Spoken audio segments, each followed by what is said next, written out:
Hello again and welcome to the Master's Voice. I'm Celestial and you are welcome to this channel. To old and new subscribers alike, you are very welcome. The Master's Voice is an audio and a visual resource that is available on multiple social media platforms. I have alternate video channels on Rumble, BitChute, and Brighteon. There is a blog that is the anchor of all these videos that you may have been watching, or this might be your first one. Everything that is spoken on this channel actually is anchored to a blog where there are about 475 written prophecies. That is also called the Master's Voice Prophecy blog. The address is www.the-masters-voice.com. And there you can read the Lord's words as the Father will speak to us in his own words, making known through Bible verses, through dreams, through visions, through scriptures, and through different revelations that he has given me over a long period of years.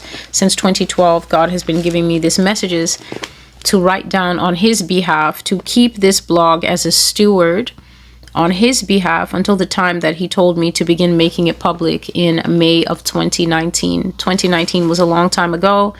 It is almost 6 years I have been at this work. May 2025 is going to make it 6 years since the Master's Voice Prophecy blog went public. I'm on audio streaming channels such as Spotify, SoundCloud, Apple Podcasts. I used to be on Google Podcasts, but that has been discontinued. So simply look in the drop-down menu below and you will find my Telegram, my Facebook, my Instagram, my TikTok. I think there are other places that you can watch, but what I'm trying to say is that you have a lot of choice in where you can listen, but I think what's more important is if people are going to listen. The nation at the heart of the prophecies that I have received from the Lord is Mystery Babylon, the United States. Many people are of the contrary opinion that America is not Mystery Babylon for different reasons. Perhaps that's what their pastor told them. Perhaps that's what religious TV in the United States told them. Perhaps that's what religious TV from the United States beamed into their country told them. America most definitely is the nation that is spoken about heading for final destruction in Revelation chapter 17 and 18. And so if you've never familiarized with those chapters in the book of Revelation, I really think that you ought to do so, because the end prophesied there for this nation is exactly what is going to come upon her. My job is to break it down into bite-sized pieces as we go so that people can see and understand from God ahead of time how we get there. The prophecy that I'm looking at is from May 14, 2021. I've already done what was an introduction to it because the Lord tasked me and gave me many different themes that I'm going to be looking at in the next few weeks. I'm going to be looking at quite a few themes under the general heading of the beast system. I've been talking about the beast system here almost since I started, really went into it in earnest in 2020, late 2020. Early 2021, I think one of the most shocking revelations of the Lord concerning the future beast system and how the human body will be abused and changed in value is called the new man. And I think that prophecy is from December 25th, 2020. Yes, but in 2021 God really went into the beast system, but there were just so many messages that they were not all covered. So I've got beast system messages, Nazism messages, spying, tracking, and monitoring messages from 2019 that I'm going to be doing now. A lot of years have passed, and yet that type of thing is not yet evident to us. This is what the final life towards the ends of times, when the end days really get going. That's what it's going to be like. But today's prophecy is looking squarely at a changed America, a different America. It's looking at Nazism in America, and it's looking at how when a Nazi type of government rises in the United States, a lot of people are going to be put to death. A lot of people are going to be put to death, and people are going to be put to death not only arbitrarily, because at that time in that system, America is going to enact a lot of laws. We are basically going to suffer from law exhaustion. If you're awake and your TV has been switched on since we came into this new year, 2025, I'm sure you don't actually need to be told that we're getting a new law, a new executive order, a new proclamation, a new policy, a new this, a new that every 5 minutes. And it's been less than 3 months. That's the kind of thing that I've been talking about here for years. I was always saying that God was telling us that we would come to a time where uncertainty would actually be what gets you caught up and killed. Uncertainty of what, Celestial? Uncertainty about the legal landscape. Uncertainty about what's a rule and what's not a rule. It was a rule yesterday, and now they've said it's not a rule, but I'm scared to break it in case it goes back to being a rule. Can anyone verify for me if they've actually made it not a rule again? It didn't used to be a rule before, but now it's a rule, and I've suffered a very heavy fine. I've been given a $20,000 penalty as a result of this. When did this become a rule? And then you hear this morning, I shared years ago that God said that the mandates that we went through, the COVID period that we went through, was actually a kind of beta testing. It's a kind of flicking the light switch to see if you connected the power properly. Now let's flick the switch a few times to make sure that we did the wiring correctly. Okay, if the lights come on and go off at our command, then that means we did a good job and that system is a go. You have been warned, America, and you have not listened. And now you are basically in the outflow of the things that the Most High said would come upon you. God said that America is going to suffer a slow decline. America is going to become a dictatorship, which is one of the most ironic ways for a nation that has always claimed that it is the land of the free, the home of the brave, and the international defender of freedom.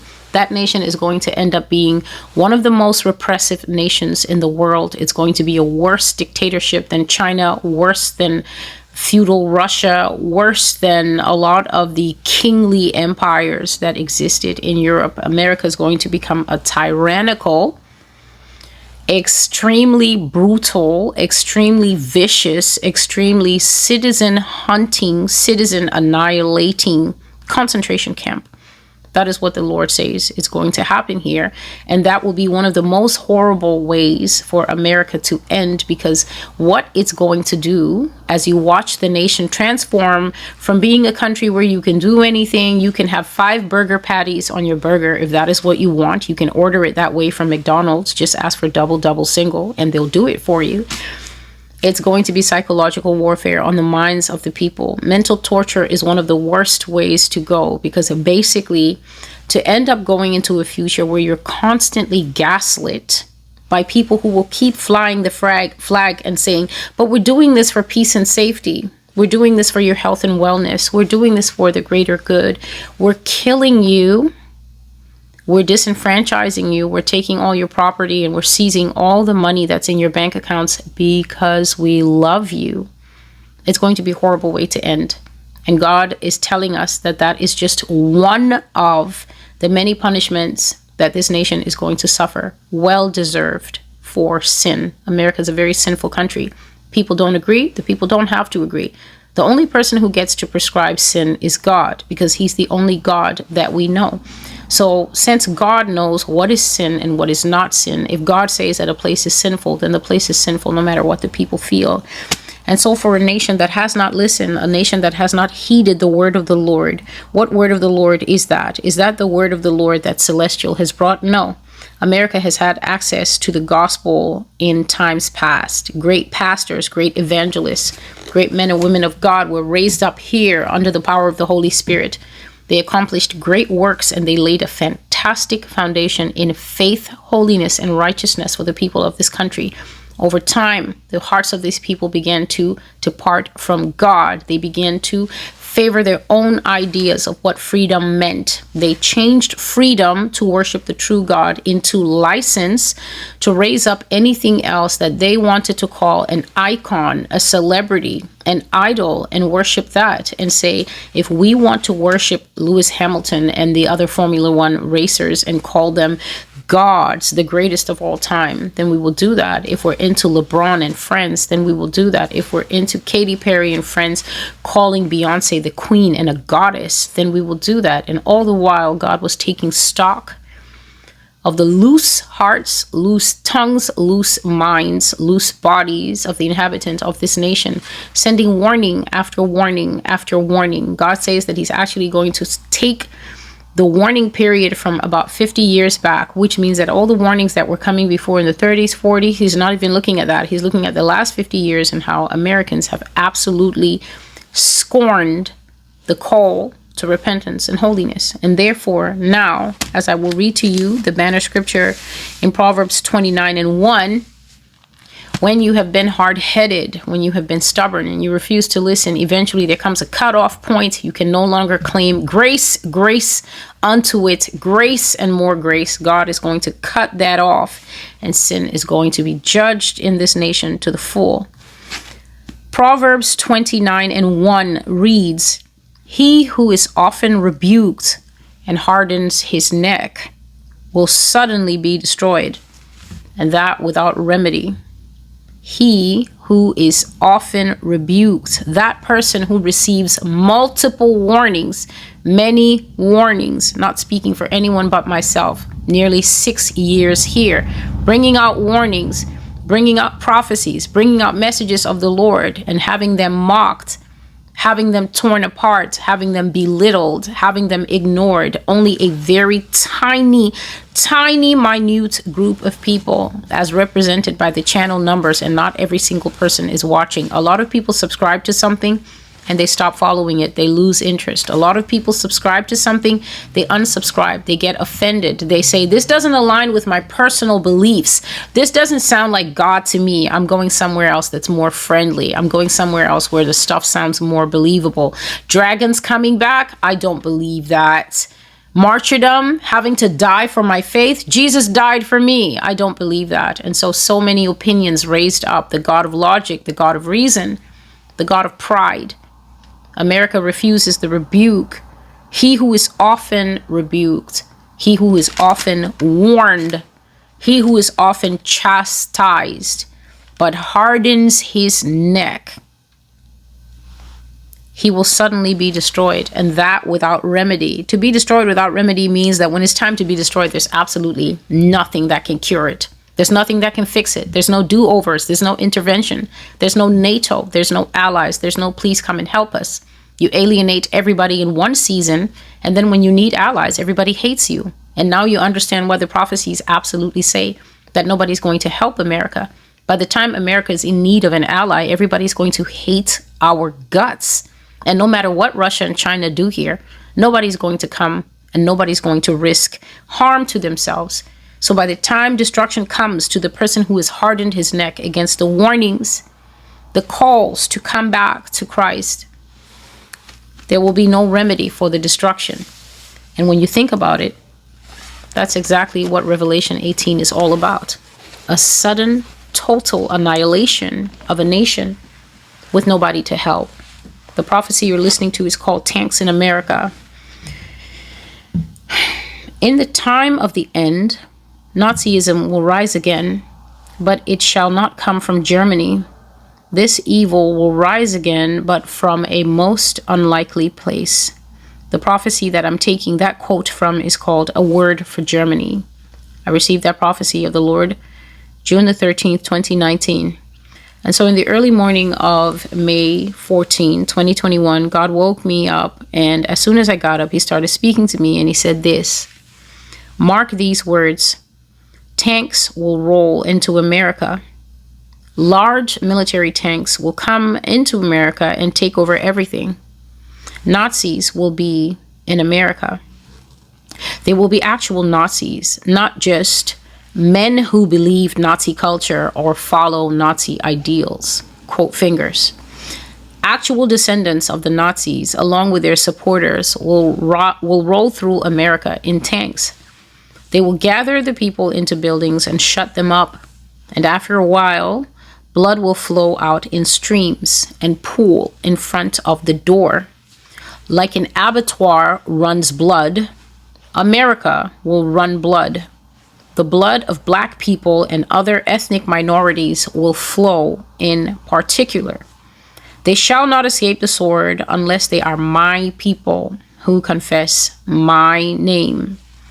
If they do not confess my name, their blood will pool by the door along with everyone else's, as the Nazis execute the same prejudice that made them so famous in former times. And so before I go any further into explaining this part, I have to clarify that the message you're listening to is at least 3.5 years old. It's going to be 4 years old soon this May. So you're listening to a message from a time where the Lord was still unpacking and unfolding for myself, and then sending me out to proclaim to people something that not a lot of us were familiar with at the time. A lot of people have read the blog in the intervening years. A lot of people have watched some of the older videos that I made during the COVID period and shortly after. And so a lot more people might be conversant with what God is saying here. But before I started this video, the Lord said to me very clearly that the Nazi system is already established in the United States. So in short, this thing that you know as America is not actually what you think it is. It's an ideal, it's an experience, it's a tangible reality. This is actually a country that's so big that it's also a continent. It's huge, it's diverse, it's sprawled out, different types of topography, different accents, different people, different ways of life, different ideology, and yet it's one cohesive nation that exists a certain way in people's minds. And yet Yah says that this is actually a Nazi nation. America is a Nazi country.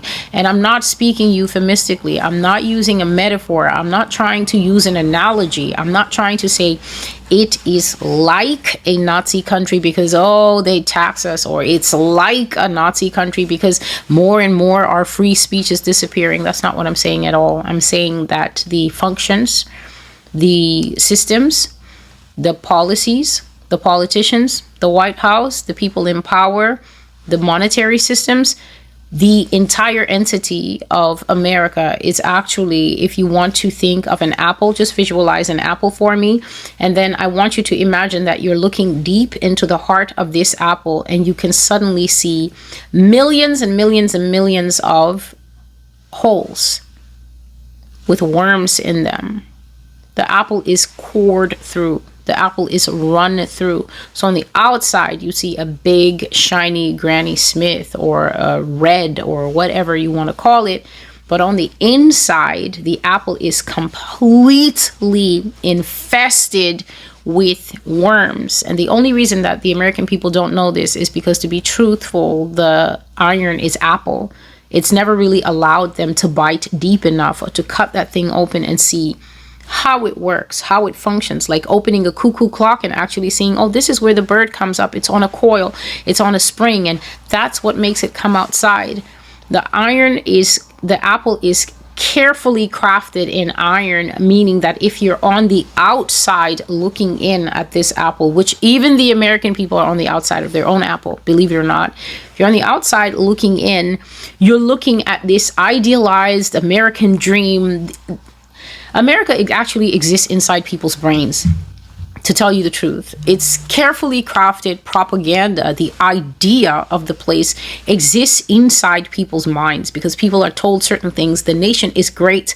The nation is indomitable, meaning that it cannot be dominated. It cannot be beat. It cannot be outclassed. It cannot be this. This thing is taught from the minute you begin to start to understand English as a child in this country. And so it enters you at this bone marrow level that you can no longer separate yourself from it until, to be honest, there comes a traumatic event that forces people to look at the apple and realize that the apple in reality looks nothing like the apple in their brain. The apple in their brain is fresh and young and juicy and whatever color of apple and tartness you like. However, the apple in real life is like an iron apple on a locket. And then that apple, believe it or not, is about to grow straight out Nazi bird wings. It's about to turn from an apple into a Nazi bird, and then you're going to be shocked to find that this thing was never a plant, a fruit. It was always an iron sealed thing. It may not have started off like that, but it's definitely been co-opted. The Lord says that the Nazi system is already established and that it is 80 years old. Nazism officially ended in 1945 with the close of the Second World War. But in no time at all, key Nazis, key figures, basically the drivers of everything that was happening in Germany, were whisked over here. It was a race to get to Berlin between the Allies and I think the Russians, who were approaching from the other side. And basically the Allies got there first. This is the UK and whoever else was there, and definitely the United States.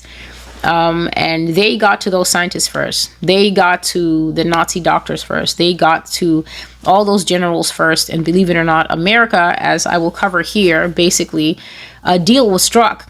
A deal was struck that, you know what, we've been watching you guys even as you've been shooting at us with the Luftwaffe, and you're just amazing.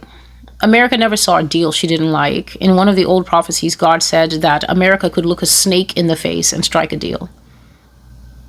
And that is what she did.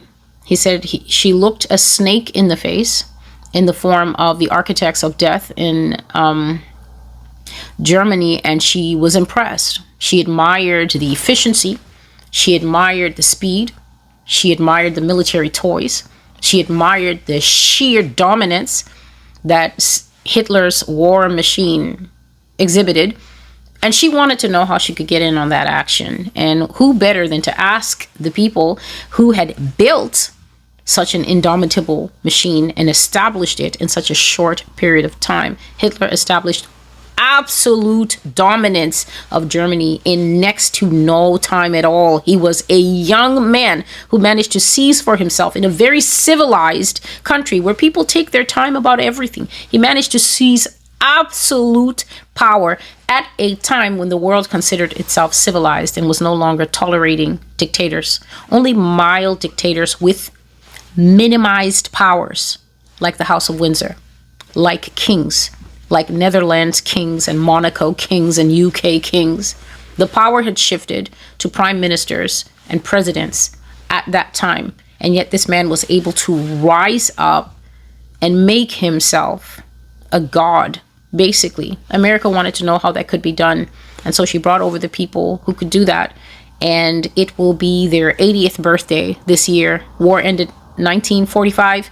It's 2025. You count that, that's 8 decades that this iron apple has had time to perfect a plan that is soon going to see them transform into, what was I making? Yes, an iron bird, the Nazi bird with the straight out wings. And so that is just something that the Lord said to me and said to make sure that I tell you that America is an idealism in the minds of its people, but soon they're going to have to open their eyes and face the reality that nothing is as they think and that they're operating inside a Nazi experience from top to toe. And once it comes out, there will be no way to put that genie back in the bottle. And so the prophecy states that tanks are going to roll on the American streets. I've said this before, that as part of the punishment of the United States, Yah says that America will get to witness her own war machine. Normally, the tanks, I guess they go and bomb other people, and they move by night. So people won't usually be seeing these things rolling out in public. But the tanks are going to be rolling across America, large military tanks entering into the whole of the nation and taking over everything as part of a Nazi takeover. That means that when this Nazi government, in case you're wondering, you don't need to ask, the Nazi government is one and the same with the beast government. The beast government is nothing but actual Nazi descendants, okay? Nazi children. I did mention in the introduction that the wicked really never die. They procreate like everybody else, and they don't leave the brains of their children just open to interpretation. They don't do that before they die of whatever it is that kills wicked people. They make sure that the books written by previous wicked people are studied in depth by their children. They look among their progeny twisted though they may be, and they look for the brightest ones, and they invest everything they know in those ones. They teach them everything they know. They make them study these witchcraft books, study the policy books, study the war books, study the writings of the most twisted greats among them. And these children grow up with a mind well prepared to carry on the hard work of being wicked. So wicked children are not told you can be anything you want to be. Wicked children are told that the world is yours. Maria, who prepares dinner, is just an eventuality. We keep her around, but she's no better than the dog.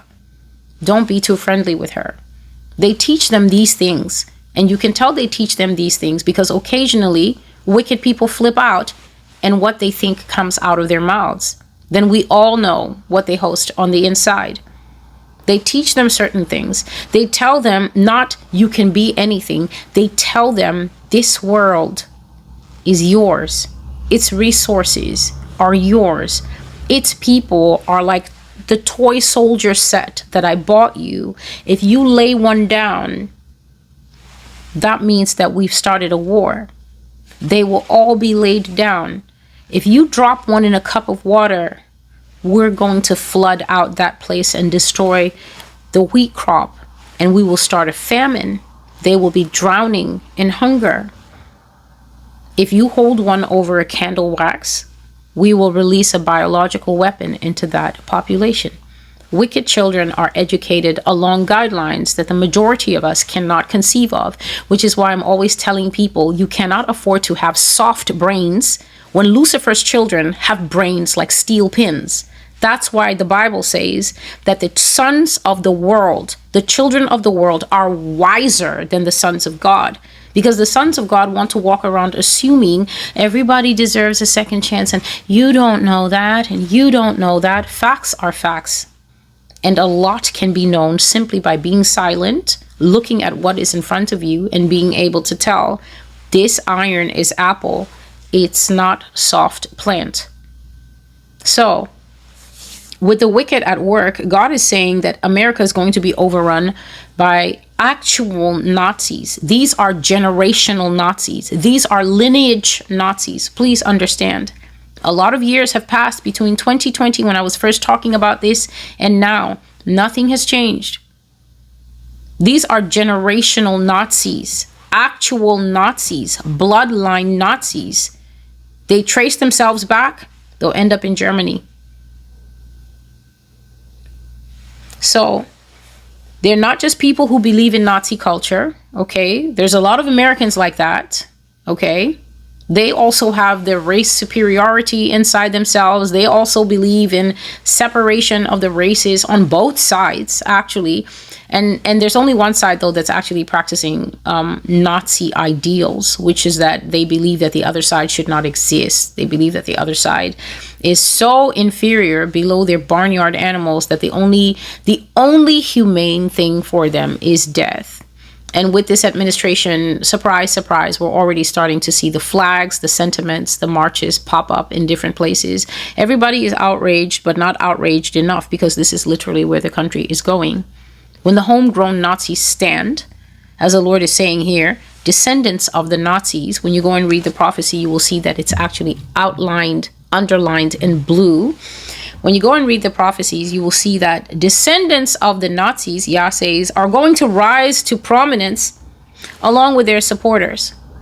So it's basically the poor man Nazi supporters that are in the KKK, the Ku Klux Klan, and other supremacist groups, right? Who are actively training militia in this country right now.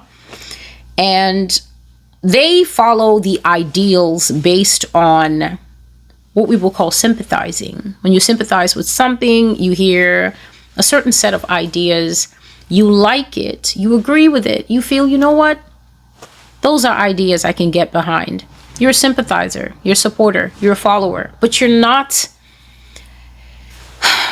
you're a generic brand, right? Like an off-brand type of thing. You're picking it up second generation, but the actual progenitors of the ideas, the ones who actually have gotten their hands dirty, These are the descendants. They're carrying on something generationally that they've been taught decade after decade, year after year. Don't lose these things. Don't soften now. Don't fall in love with one of them out there. Satan forbid. Don't do that, because we have a plan and we cannot contaminate it. You bring in anyone from out here, we don't know if she or he will agree to what we believe in. It's much safer for you to marry your sister or your cousin and just keep it locked in. So that is how things are going on in those power circles. And yet, Yah says that in the future, these descendants are going to rise to prominence, supported by second generation, I guess, off-brand supporters, and they will spread all through America. And this is going to happen with visible military presence represented by these tanks.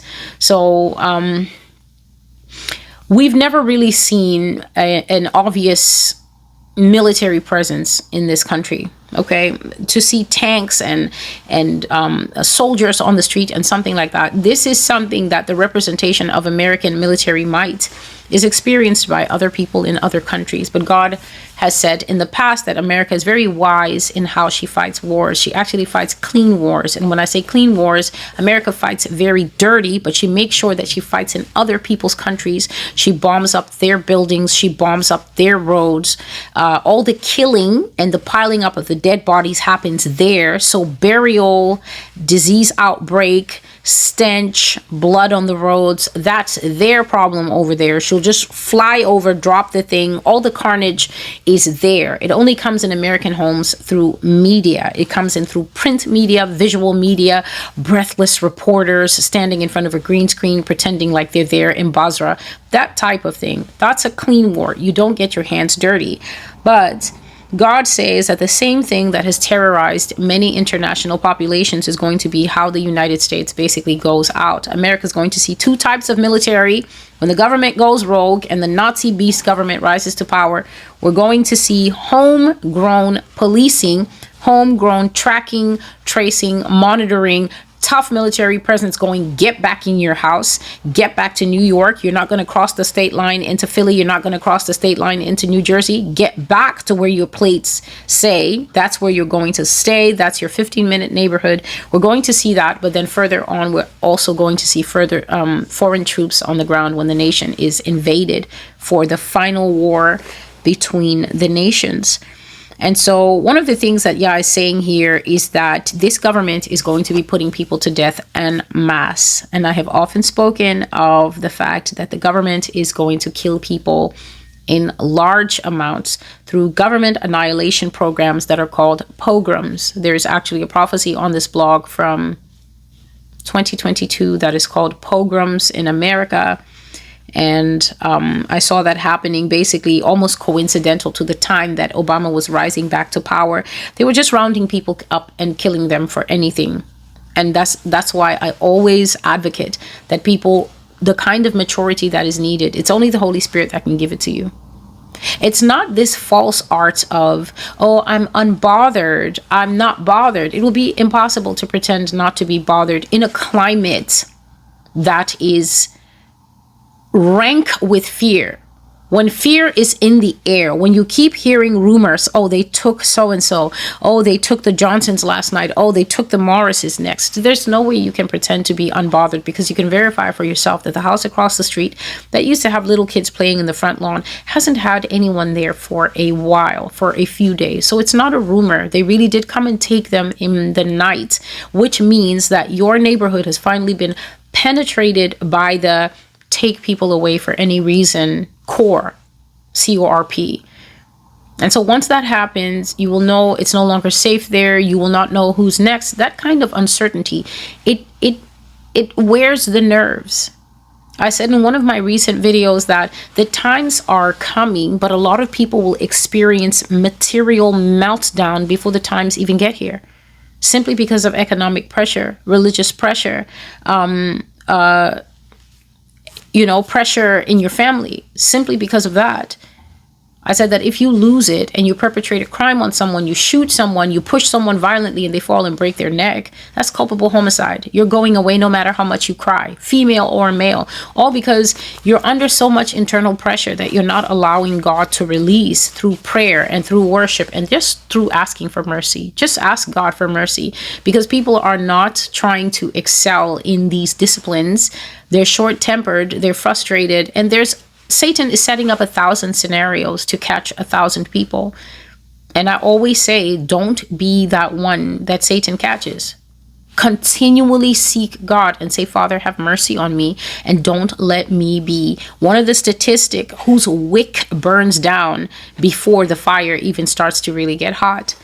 And so they're going to be doing mass roundups and shutting people up in buildings. And then Yah said after a while, blood is going to start flowing out in streams.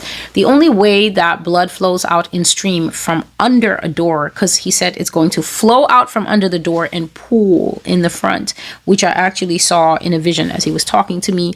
The only way that happens is if you kill enough people in a room that collectively their blood is able to be mobile.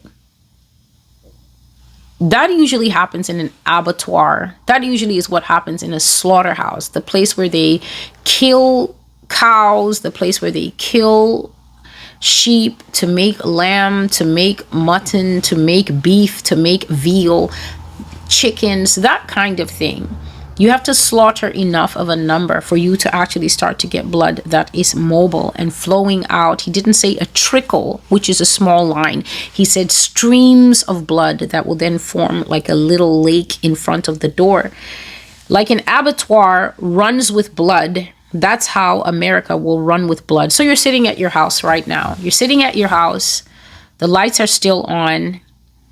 And you still have food in the fridge, and you're listening to this, and the primary struggle that a lot of people will have is, do I believe this? And my counter question to you is, what actual choice do you have at this time? What else are you busy believing? That America is going to be great again? Because it's so great now. What options do you have? Since the option for the majority of Americans, you see, the time that people are going to come back and watch these videos is when there's fire on their back. Because that's what the old parable says. You have to put fire on the back of a turtle to make that turtle move. The turtle doesn't move until you put fire on the back. This is an old proverb. It literally means that you have to light it up under stubborn people. Remember, I just read the proverb at the beginning, that he who is warned continuously, but he hardens his neck, when he is destroyed, he will be destroyed suddenly, and there will be no cure for it. No way to fix it. No way to cry. No way to say, I'm watching the videos now. Woman of God, I believe. Nobody should call me a woman of God in the future. Remember what people have called me before. That will be my name always. False prophet, liar, that is the name that must continue until the nation is burnt down and goes under the sea. It should not change. I've always said, with the energy a person starts, they better finish it, because I am going to finish it with the same energy I started. I always promised that the way I started, I'm going to finish it. And so no matter what stance anyone out there takes, you better keep it until Jesus comes back. It has nothing to do with me. And so you don't have much choices when you are hearing God describe what truthfully sounds alien to us here in America. But to be honest, this thing is not alien to a lot of people who are watching this video right now. If you're Cambodian, this is not strange to you. If you're from Sierra Leone, if you're from Liberia, if you're from Vietnam, if you're from Iraq, if you're from Iran, if you're from anywhere that America has a footprint, or anywhere like the Congo, which is boiling right now, if you're from Palestine, this is not news to you. It is not news to you if you are Chinese. It is not news to you if you are from Burma. I think it has another name now, Myanmar. It is not news to you if you're from Thailand to hear that the government can seize the citizens and kill them and declare it legal based on they did this. So we had to kill them, and we don't care about international cameras on the situation. You don't know our story. We're killing these people. There's a backstory. These are not innocent people. These are protesters. These are rebels. These are people who are breaking the laws. Innocent citizens being murdered across West Africa. The world just sat, watched it, and put it on CNN 10 to 15 to 20 years ago. Observance only. Rwanda, same thing. I think it was Hutus and Tutsis, same thing. Oh, a tragedy. Absolutely no intervention from the Western states, who always have a standing army to go to anywhere like France. Pray for France. Pray for here, pray for there. Pray for Ukraine. Send money to Ukraine. And so God is saying that America will be like an abattoir, a theater of war, but it will be a war of government against citizens.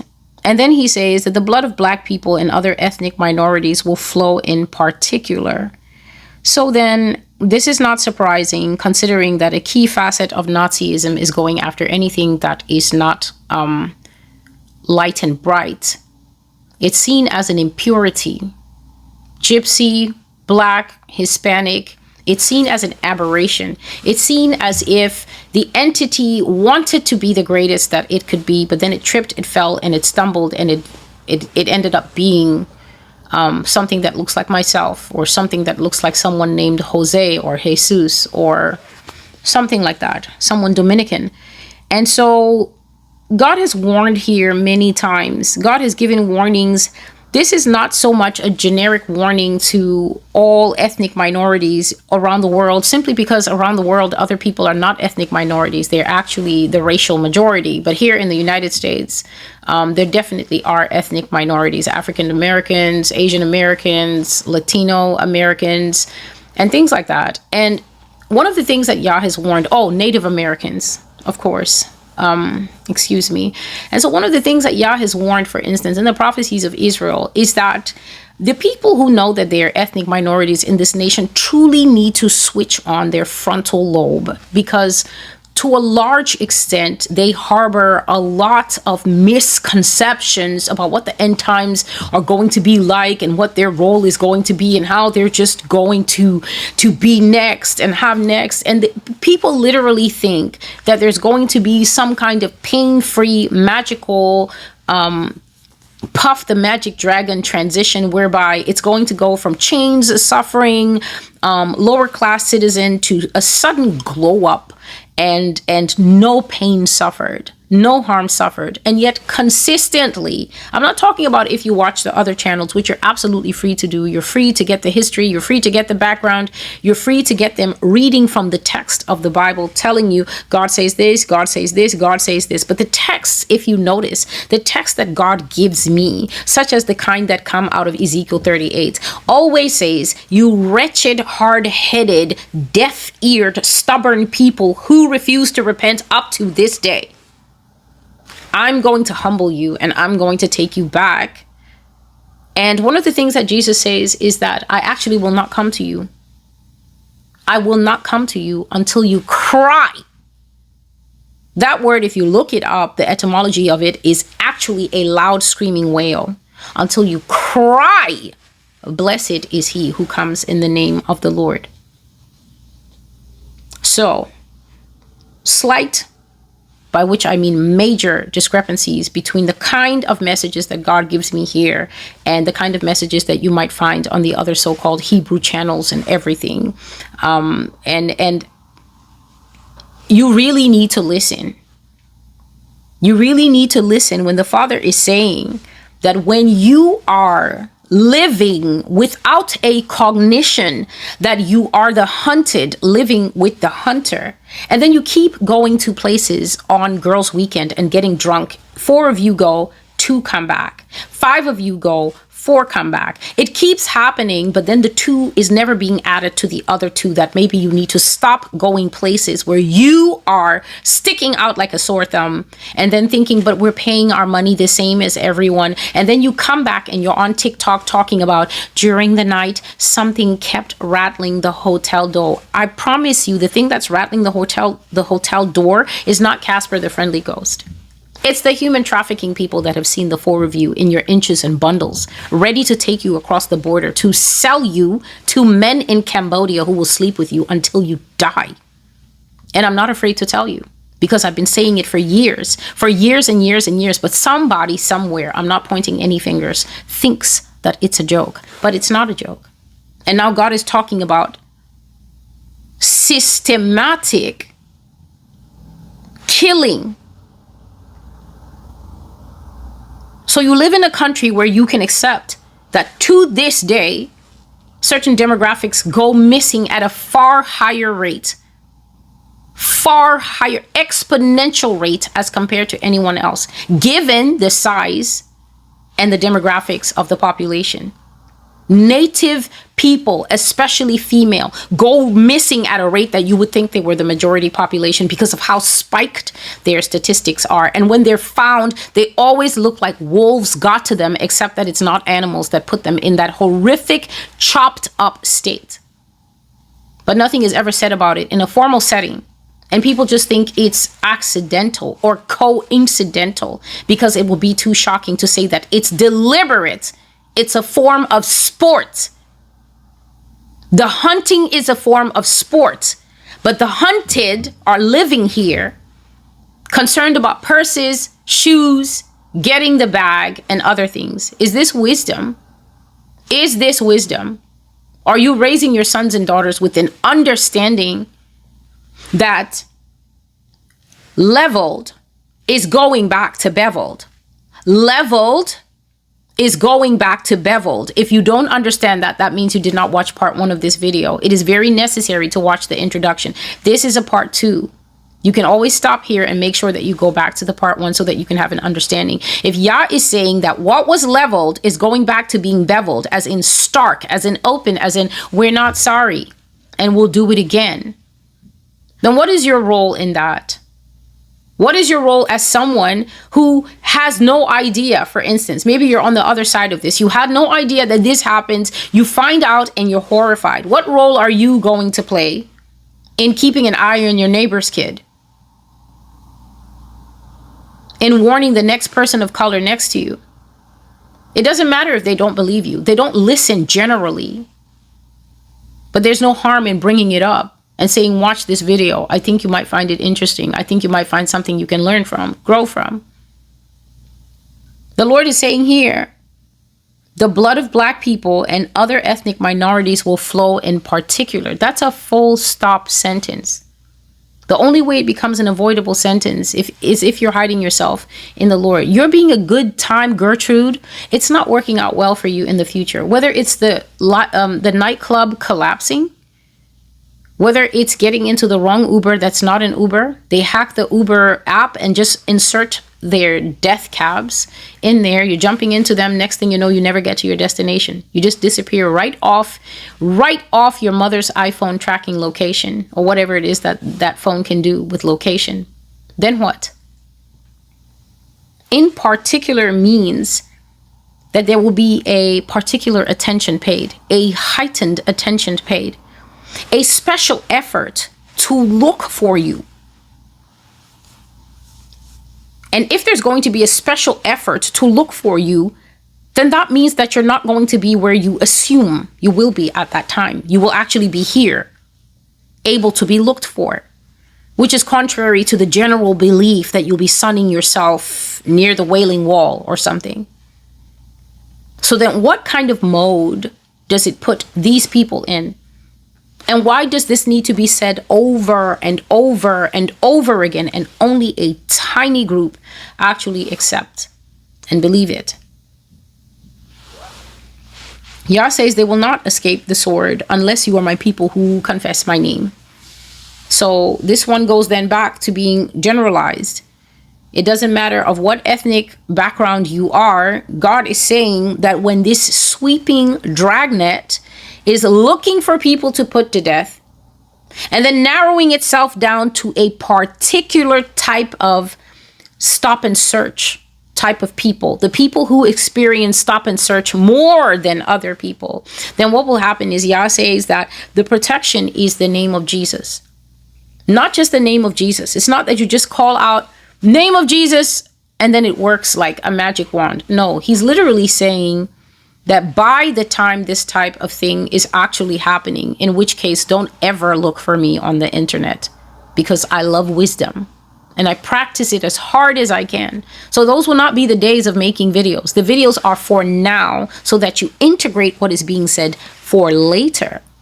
But in those days, Yah is basically saying that by that time, safety in Christ, a living and a true relationship with the Lord Jesus Christ, is actually the buffer and the shield that's protecting families, individuals, entire homes, entire neighborhoods, entire churches, if necessary.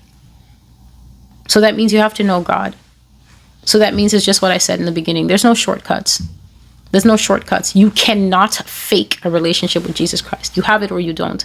The Spirit witnesses. The Spirit witnesses who are His. You cannot pretend.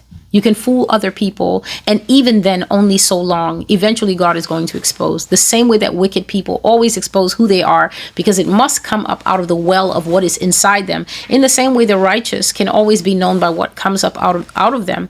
God says that the wicked man, out of the wicked treasure of his heart, he brings forth wicked things. The evil man and the righteous man, out of the righteous treasure of his heart, will bring out righteous things, good things. You can't hide the nature of the beast. And so, if they don't confess my name, then their blood will pool by the door along with everyone else's, back to the minorities. So then people always say, oh no, but the promises in the Bible towards Israel are only for righteous Israel. I'm always puzzled by this. So you take the Bible, right? You take the Bible and you see whose history it is. The gospel is open to all, but the history in there is of particular peoples. For instance, Babylon is in there. Egypt is in there. You can't take away their history. Sudan is in there. Ethiopia is in there. Lebanon is in there. Cush is in there. You can't take away their histories. In the same way, Abraham and his seed, the descendants of Israel, are in there. But then as you read the history, you can see that some of them were wicked and God fried them, and some of them were good and God blessed them. He gave them long lives. He blessed their crops. He blessed their generation and their seeds after them. He took care of them. So you can see in the Bible that it could go either way. If you were a wicked Israelite, you got a wicked Israelite ending, and then we call you Saul, we call you Samson, we call you Joab or something like that, even though Joab's story is half and half. If you were righteous, then we're calling you a David, we're calling you a Samuel, we're calling you a Moses. So you can see that there are two obvious endings. But then this generation thinks that en masse, everyone is blessed. This generation believes that en masse, just because I've got the blood. I've got Abraham's blood. I'm Abraham's seed. So automatically we all get the promises. That is delusion. It's absolutely delusional that God is forced to bless simply because of genealogy and blood. It doesn't work like that. If it worked like that, then why did Judas die? Why did Korah and Dathan get swallowed up by the earth? Why was Achan stoned to death? They died inglorious deaths because they were wicked. And as long as there's wickedness in the midst, there's no covering of the Lord Jesus Christ. And the promises are not unto the wicked. What kind of God would he be, making promises to wicked seed just because it's seed? That is extremely unjust. It's not a part of his character. The mind needs to be adjusted, and it needs to be adjusted all the way. It needs to be put fully in gear, that there be an understanding that these are not blanket promises that everybody gets to sit under and then continue to walk in sin, continue to walk in compromise, continue to walk in disrespect of God, mixing Egyptology and mixing Beyonce worship and mixing, I'm going back to my roots and my ancestors and the Orishas. You try that.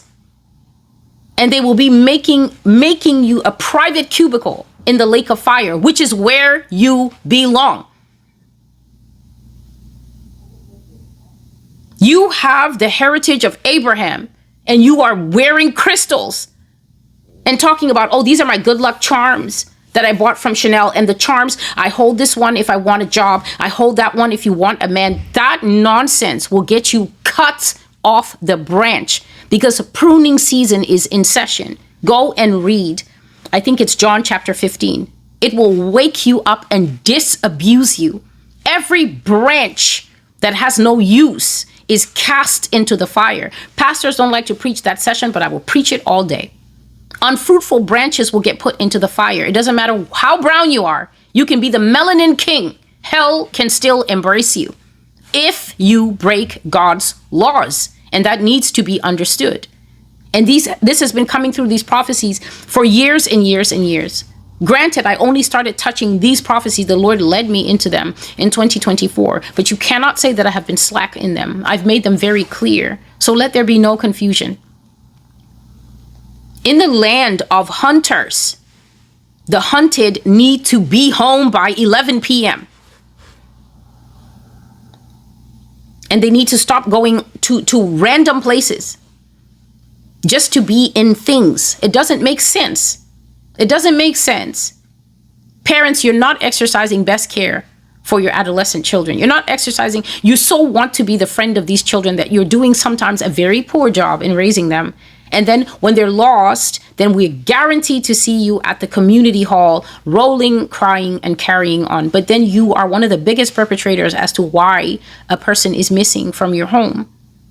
It's not to victim blame you. It's to say that for every single cause, there's a reaction.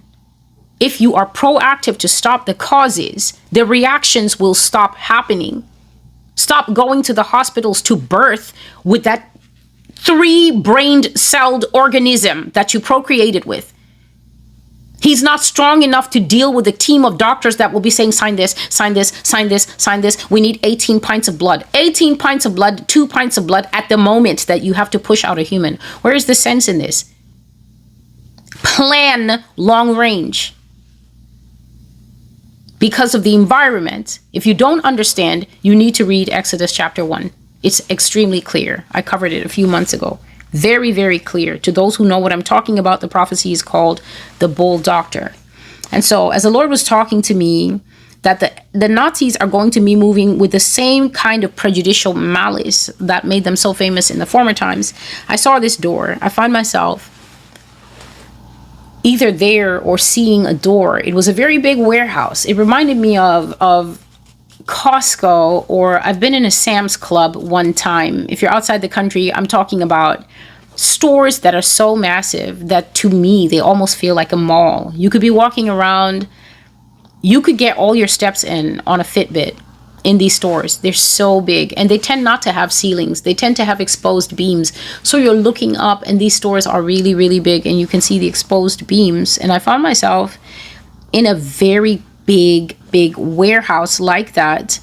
And I was standing just outside a locked door, and I was looking at the door, and I don't know what I was waiting for. I just found myself waiting. It was a big warehouse, and then there was a section with a door in front of me, and I found myself standing there at the door, looking at the door, not sure why I was waiting at the door. And then I looked down, and I started to see blood coming out. As he was saying that blood will stream out and pool all the way in front of the door, I started to see the blood coming out, and the blood was coming out. You know, when you get to the edge of the water, not the sea, which is always rough, but maybe the edge of a little lake, you know, a little lake, a pond, where the water touches the shore, it still has this active ripple effect, but it's not as boisterous as the sea.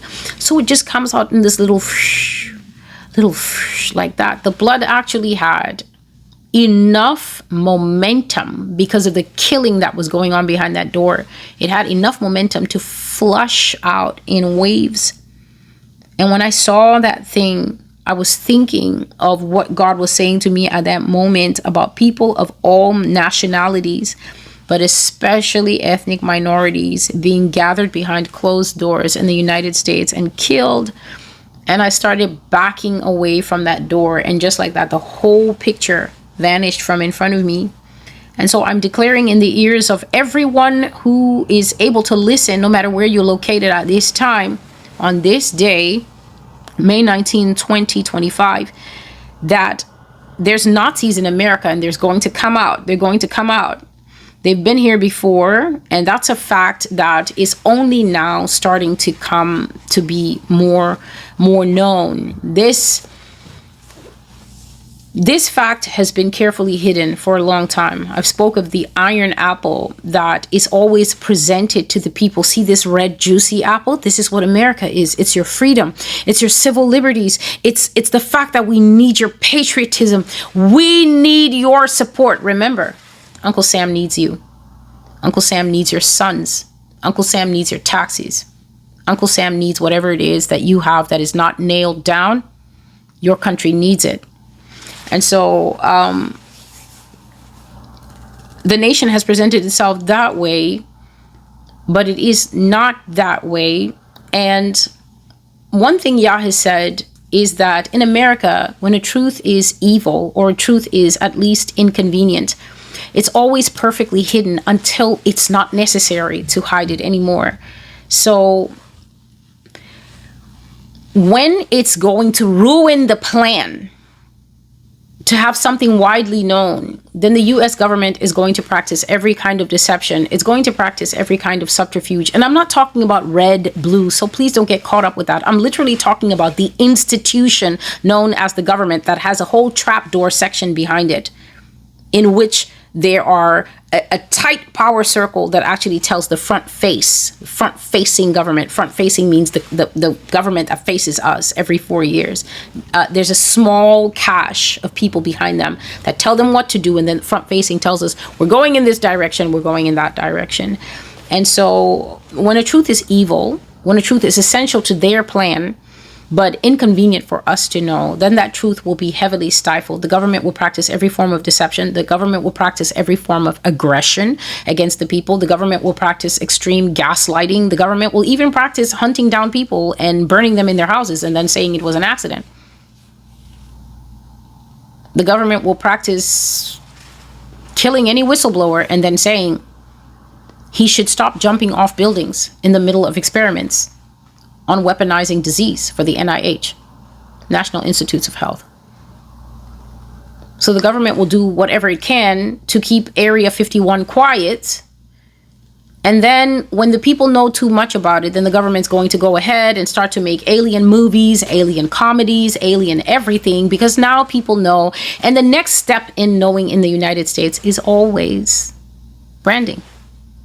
It is always branding. Once the people know, brand it and make money off it, because the people tend not to do much with knowledge in the first place. Once they know, we tend to kick back. Like, you see, I always knew. See, the government has lied about the moon landing for how long? Forever. Since they first lied about it and shot their little underwater movie, where we don't know who was holding the camera for the people when they got out of the little tin can Christmas tree rocket ship. Right? We don't know who had set up the camera to film them. We don't know what telephone company made them able to call Nixon and say one small, okay. Besides all that, those unanswerable questions, now that it is widely known and accepted by at least a group of people that we are on a level plane under a firmament that is made of a substance that no human thing or person or experiment can break. Now that it's understood, the government decided to pivot, pirouette, backflip, and make a movie about it and make cash off it. And it is to my understanding that they made bank on that movie with Woody Harrelson and what's-her-face, Scarlett Johansson. Then they made a spoof. What if we needed to cover up something and we shot a movie that we went to the moon? What do you mean, what if? The man who shot the footage, Mr. Kubrick, and then they killed him. What do you mean, what if? Everything that is true in this nation is labeled as conspiracy. Once it's labeled as conspiracy, The people in power know this. And I've covered it, and I've actually said it in my old videos. The people in power know that the pride of the average person in this country cannot bear to be mocked. The average person in this nation hates to be laughed at. They hate to be ridiculed. They hate to be dragged. They can't stand it. They can't stand being the butt of jokes. And so it doesn't matter if they put the finger exactly on the thing and say, I think it's this. Once two people say, you think it's that, then the person goes, no, I was just thinking aloud. I don't really think so. Very few people have convictions that they're willing to defend in the face of mockery. But as you see me here, I so don't care. I know what God has said, and I know what God is showing me. And the whole world has mocked and dragged me for it. And yet, inch by painful inch, it looks like the mocking side is being dragged over the rope to the side they used to mock.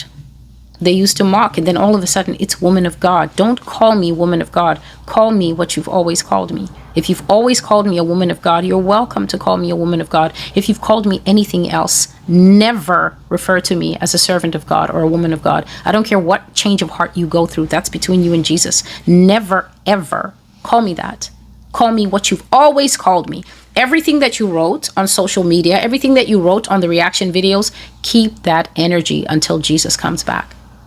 That is my stance. Always. I've made it so plain here. The Bible says that who receives a prophet in the name of a prophet will receive a prophet's reward. You know what reception is? Reception is the first time I showed up.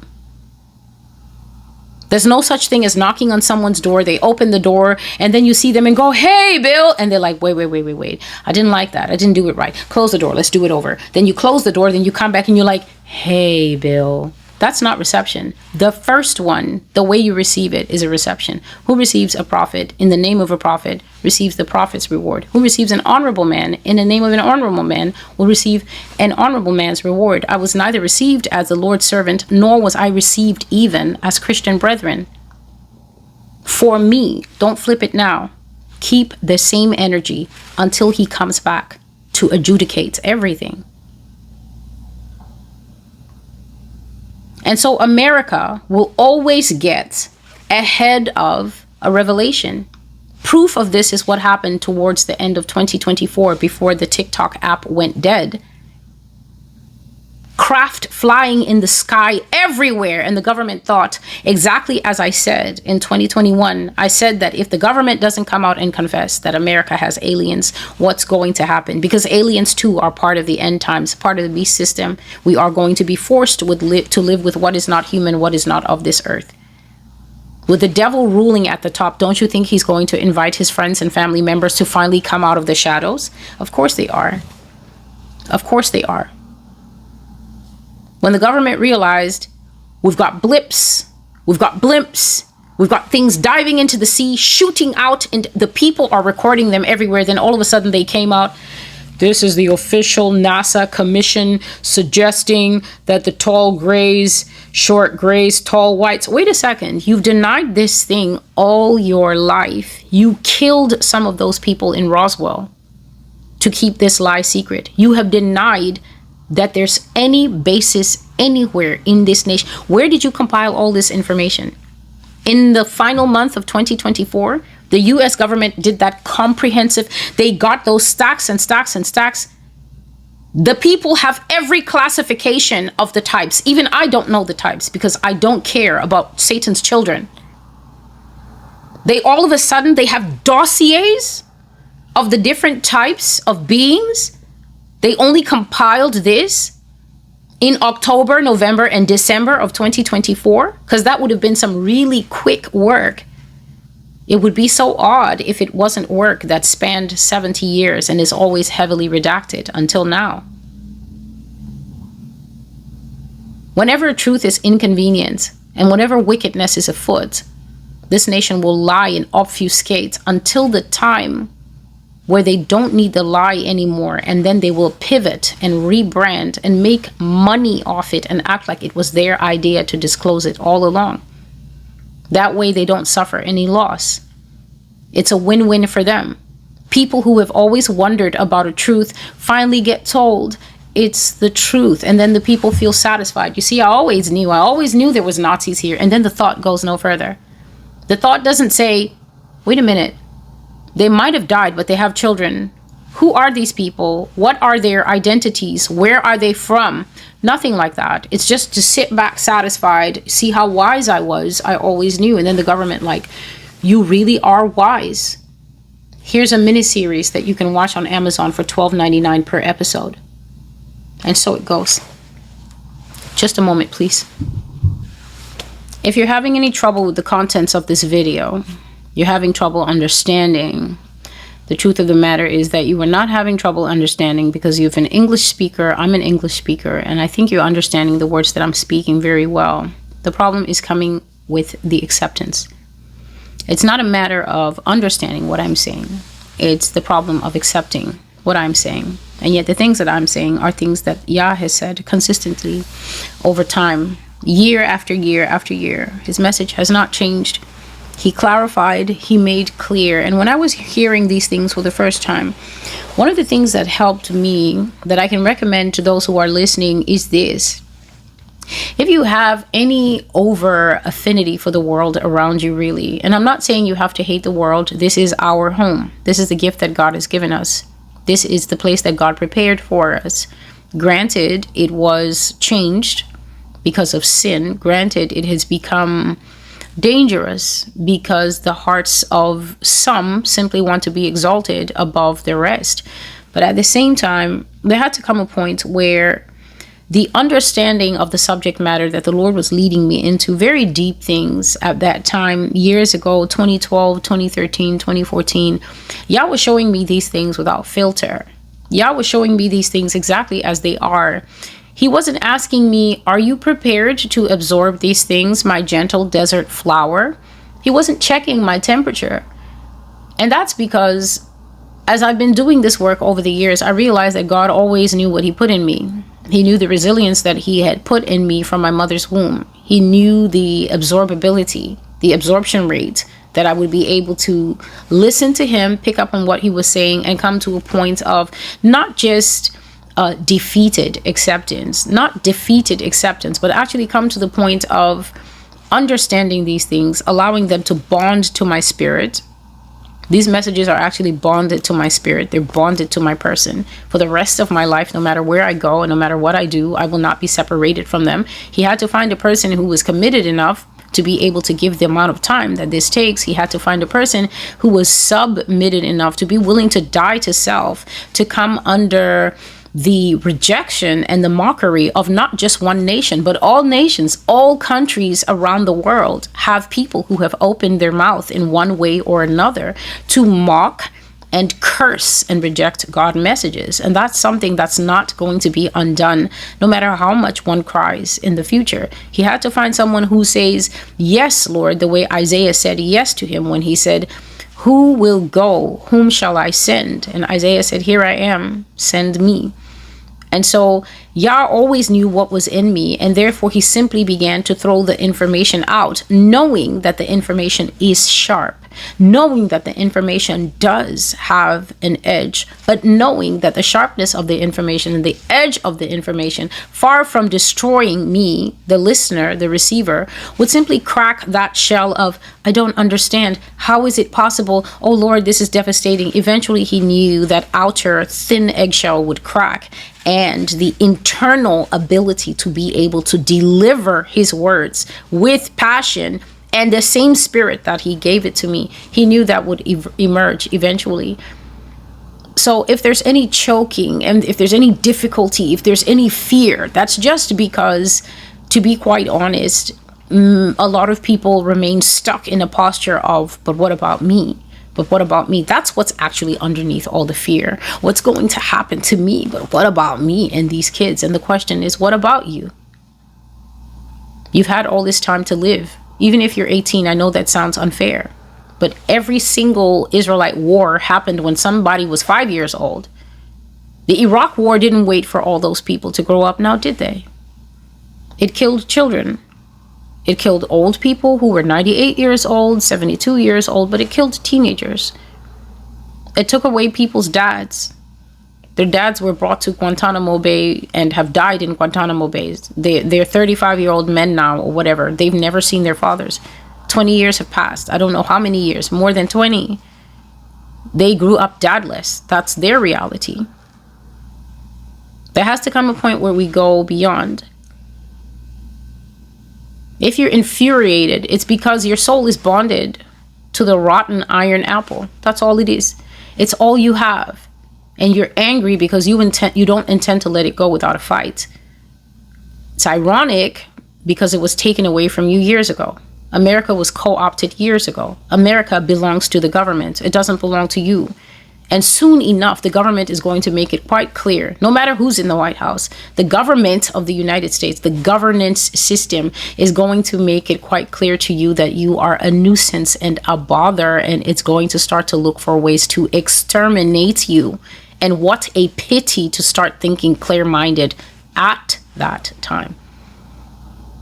The time to get clear-minded is now. The time to dissociate from the corporation, from the rotten apple, is now.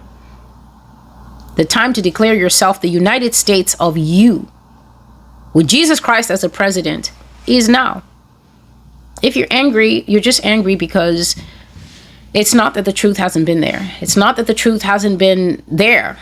The truth has always been in front of us on the news, but the news encourages you to interpret truth according to what the news says. But the minute you begin to look at the news with a critical eye, you as an American would say, why do we fight so many people? Why do we kill so many people? Do we think that we could get away with it forever?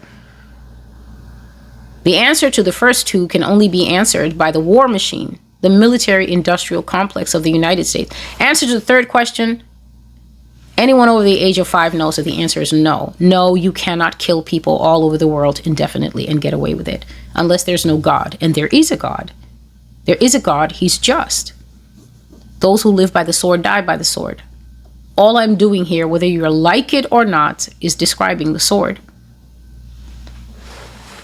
And so God was teaching me back then that Nazis would come back. God would say this thing on and off from about 2016, 2017. I never understood what it meant. I always assumed. You hear Nazis, you think Germany. So I always assumed. Okay, this is end time stuff. Russia's rising up. Russia's going to fight America. China's rising up. China's going to fight America. The Iranians are rising up. The Iranians are going to fight America. This is going to happen. Okay, Nazis are coming back. This is a loop. It must be from Germany because that's where they come from. It's a logical thought.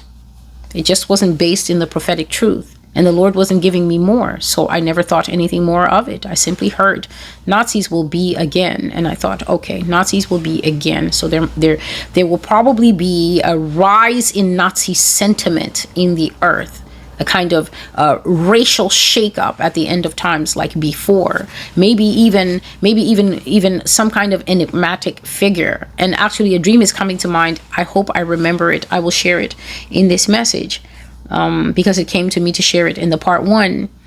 And so he would say Nazis will be again, but then I just assumed he was talking about Germany.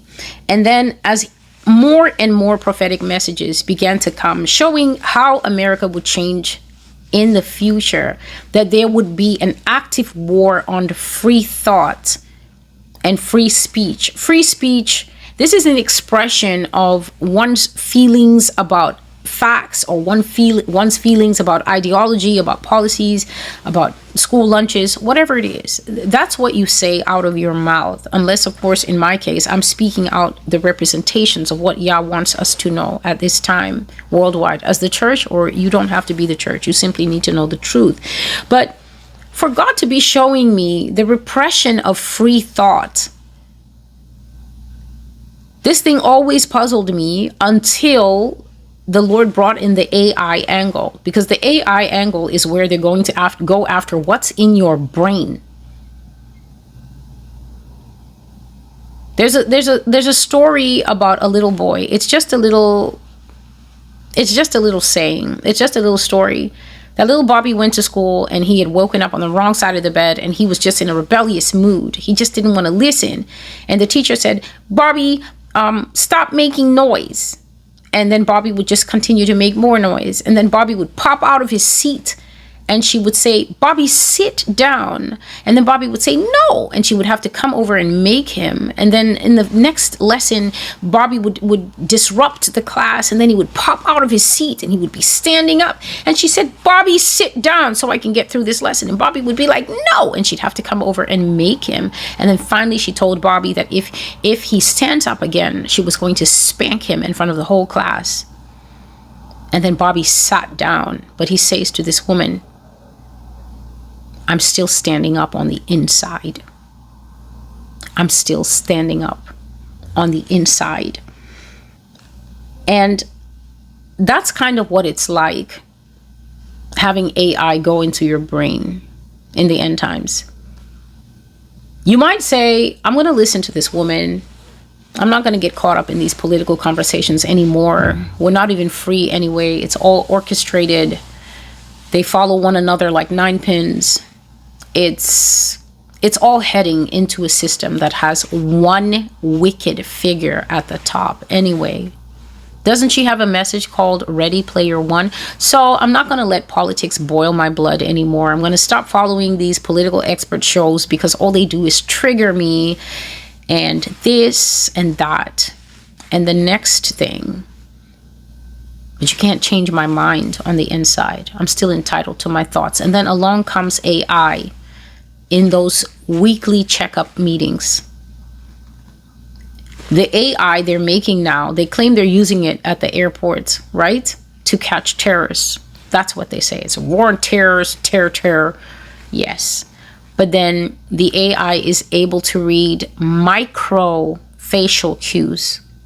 Micro, as in the blink of an eye, as in the imperceptible twitch of a facial muscle.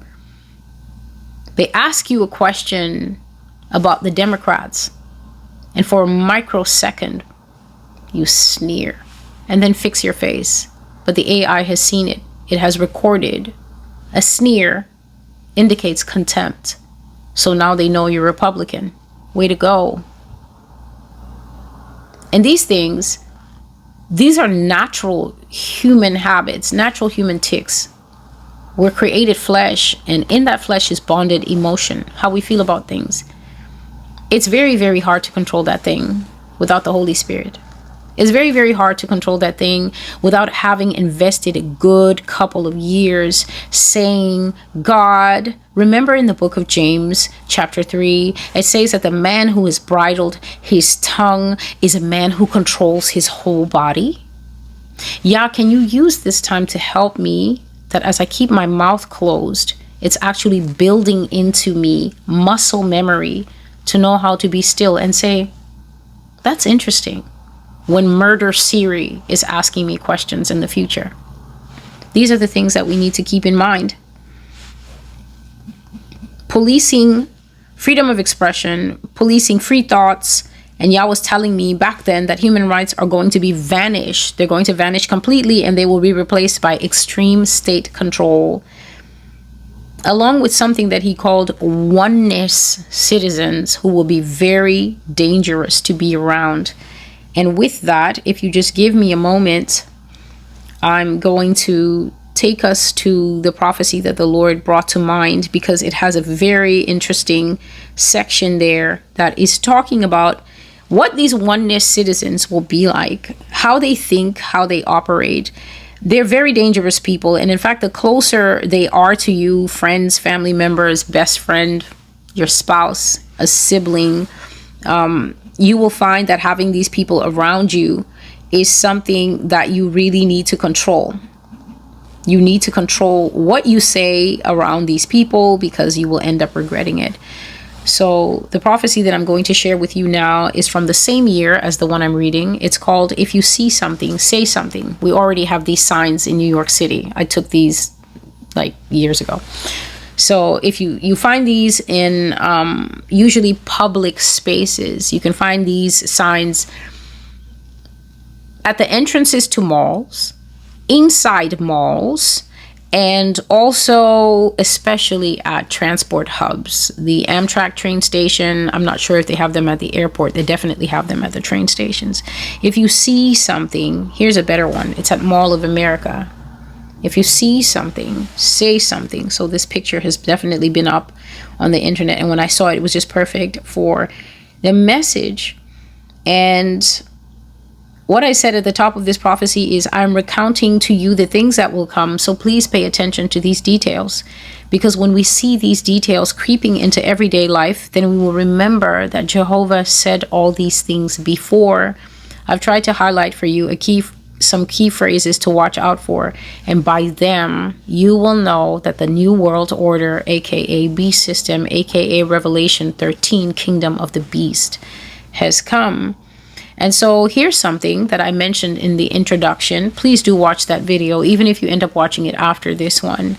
If you see something, say something. These are the phrases that I was finding, okay? Call the Citizen Bureau hotline to report suspicious activity, suspicious persons, and crime. So I mentioned in the first video that, of course, they're doing that now, for instance, concerning immigration issues.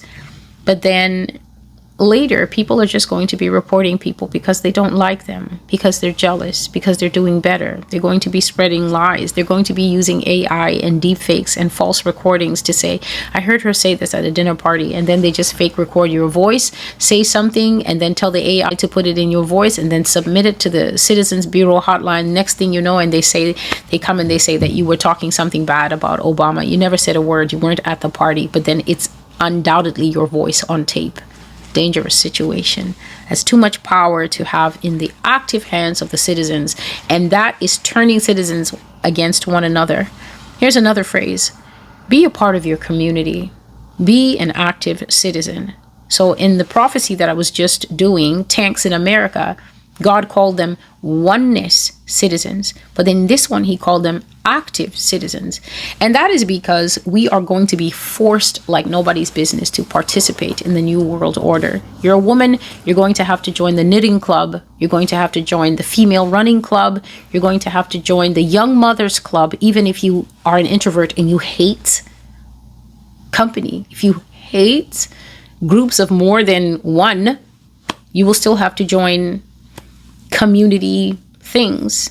If you don't join community things, they're going to contact you once, twice, and then the tone is going to change. The tone is going to say, we can always send you to the Badlands. This is the place where there's no electricity, no water, no soap, no decent food, people probably catching rats, that kind of thing. They can always send you there if you don't want to join an active community and be with other women and do women-like things or men-like things. You may hate golf. You may not be naturally good at basketball. You may not want to do anything with other guys. But then the society will say that an active citizen is a citizen that loves their community and loves their neighbor and loves to be with other people, even if they don't.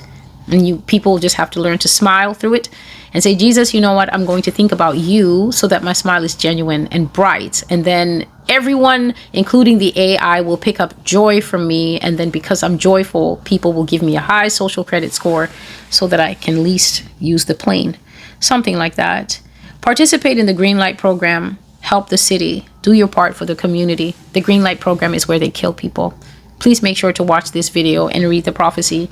It's from several years ago as well. Yeah, that's what the Green Light program was. It's very clear in my mind now. Green Light turned out to be a situation whereby someone said something about you or you refused to do something, and they would show up and take you and say that you had been detained. But you never came back. 6 months, a year, 3 years, you never came back. You were dead. They would never come and say that you were dead. They would just say that you were in holding. You weren't in holding. That's because they're not going to be really trying to have jails. Okay, all this I want my lawyer stuff, that's a civil liberty. The right to legal representation is not a natural right, like the right to have food and the right to shelter and the right to be safe from harm and persecution and things like that. The right to a lawyer is a privilege, but a lot of Americans will only find out when they can't get a lawyer for the first time. A lot of people will find out exactly what this nation is like when these guys show up with that swingy battering ram. When they show up with the battering ram, 2-4 that door, come in, pull you out of the bed, put a bag on your head, and take you somewhere to start questioning you about having an extra chicken. So in this prophecy, they kept saying, if you see something, say something. It wasn't a person. It was programmed into the AI. The AI was saying it everywhere. It was saying it at the mall, saying it at the supermarket. It was saying it everywhere. If you see something, say something. And by playing that sound all the time, that is part of branding. It is very important when you're setting up a dictatorship to have branding. You can't just set up a random tyrannical government and just have things happening willy-nilly. You need to make sure that you are branding it properly, because people learn very powerfully through branding. That's why in most dictatorships, including Nazi Germany, it was essential to have Hitler's face in all businesses and in all public government buildings and in all public places, because as people were gazing upon the passionate pictures of the Führer, the father, whether they admit it or not now, because it's a shameful part of past history, it was doing something to their brains. And for most of the people, it was impassioning them. It was telling them that there's an ideal that is bigger than myself. And Germans are very good at that. They're very opposite to Americans. For Americans, it's self first. For a lot of other countries in Europe, they care very much about the communal well-being of everyone. They care about their parks. They care about their hospitals. They care that everybody can have access to the hospital. They care that everyone can have access to clean areas for nature. They very much care about collective comfort. And so their social goods ratios are off the charts.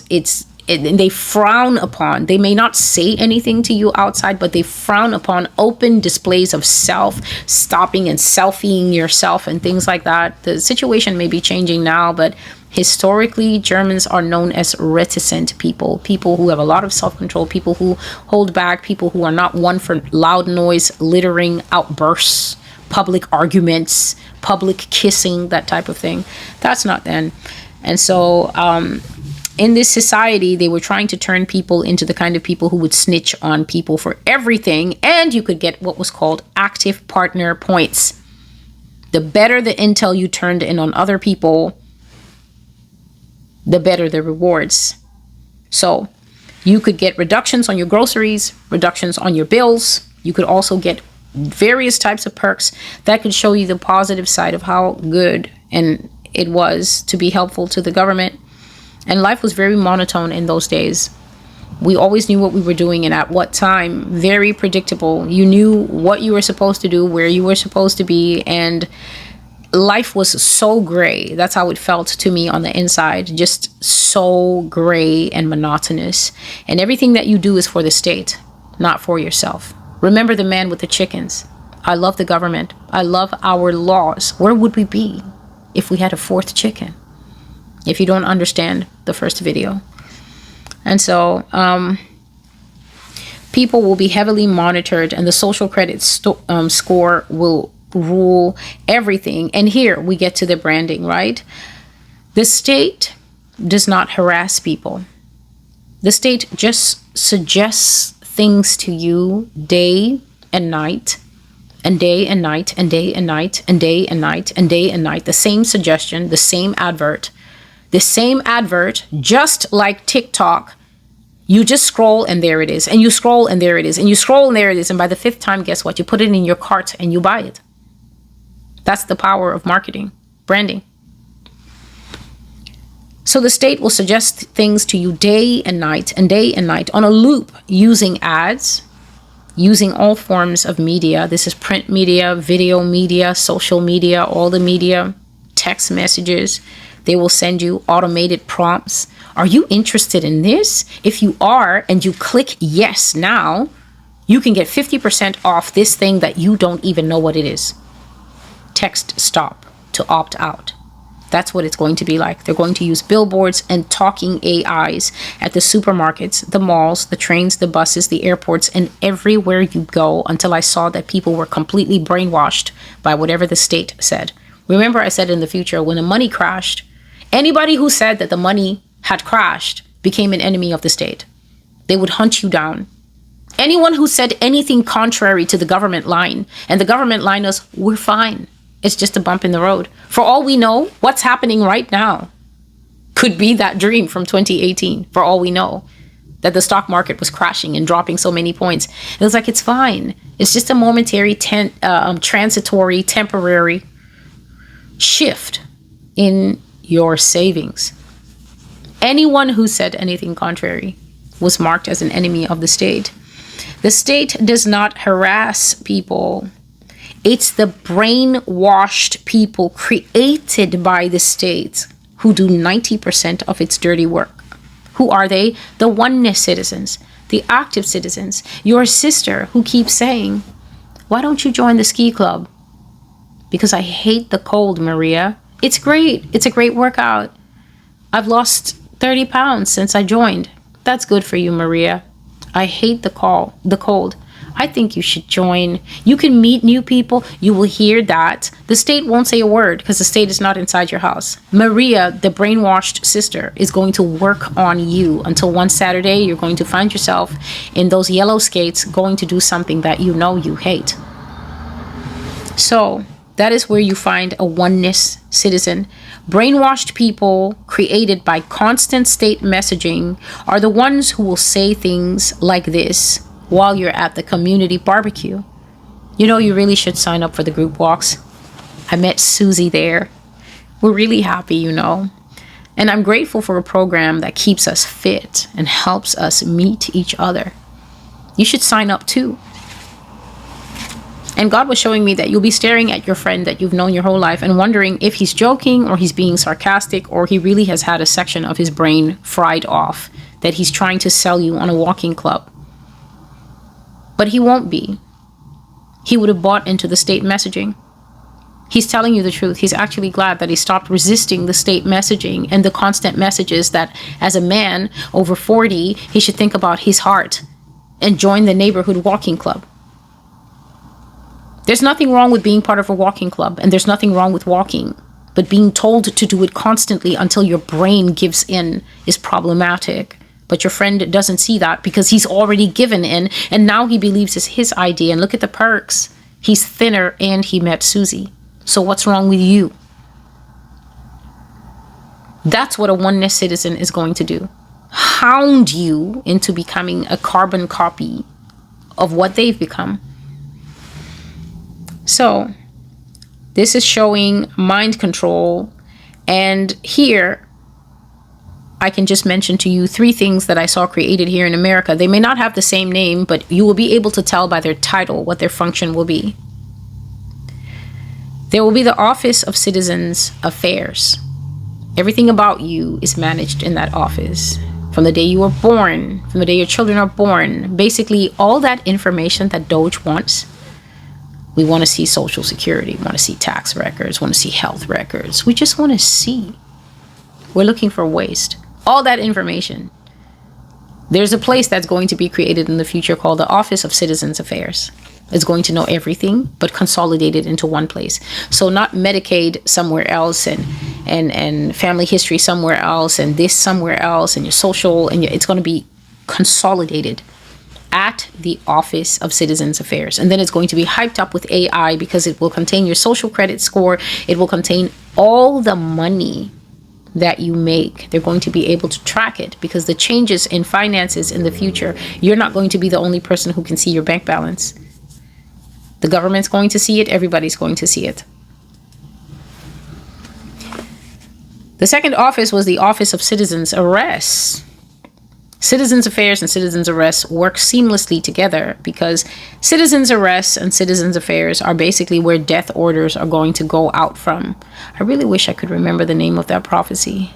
I think it's called Pogroms in America, where they have the death office and they type up the crime you are accused of, whether you actually did it or not. They type it up day and night. That's where I was talking about the women with the 60s hairdo who smoke a lot and talk to the men who are all in black, the cops who are all in black that wear the visor. But when they come in to get death orders, they lift it up and they flirt with the ladies a little bit and say, hey, how you doing and everything. And the women use old style typewriters, let's just call them analog typewriters, the kind that go clack, clack, clack and lift up a key like that. They do not use modern laptops. They will be using old style things. Yes. So Project Greenlight is basically where Citizens Arrest is going to send you.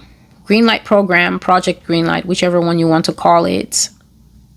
Whoever's taken by Greenlight never comes home to talk about it. So they were always talking about Greenlight, but they never actually told us what it was. And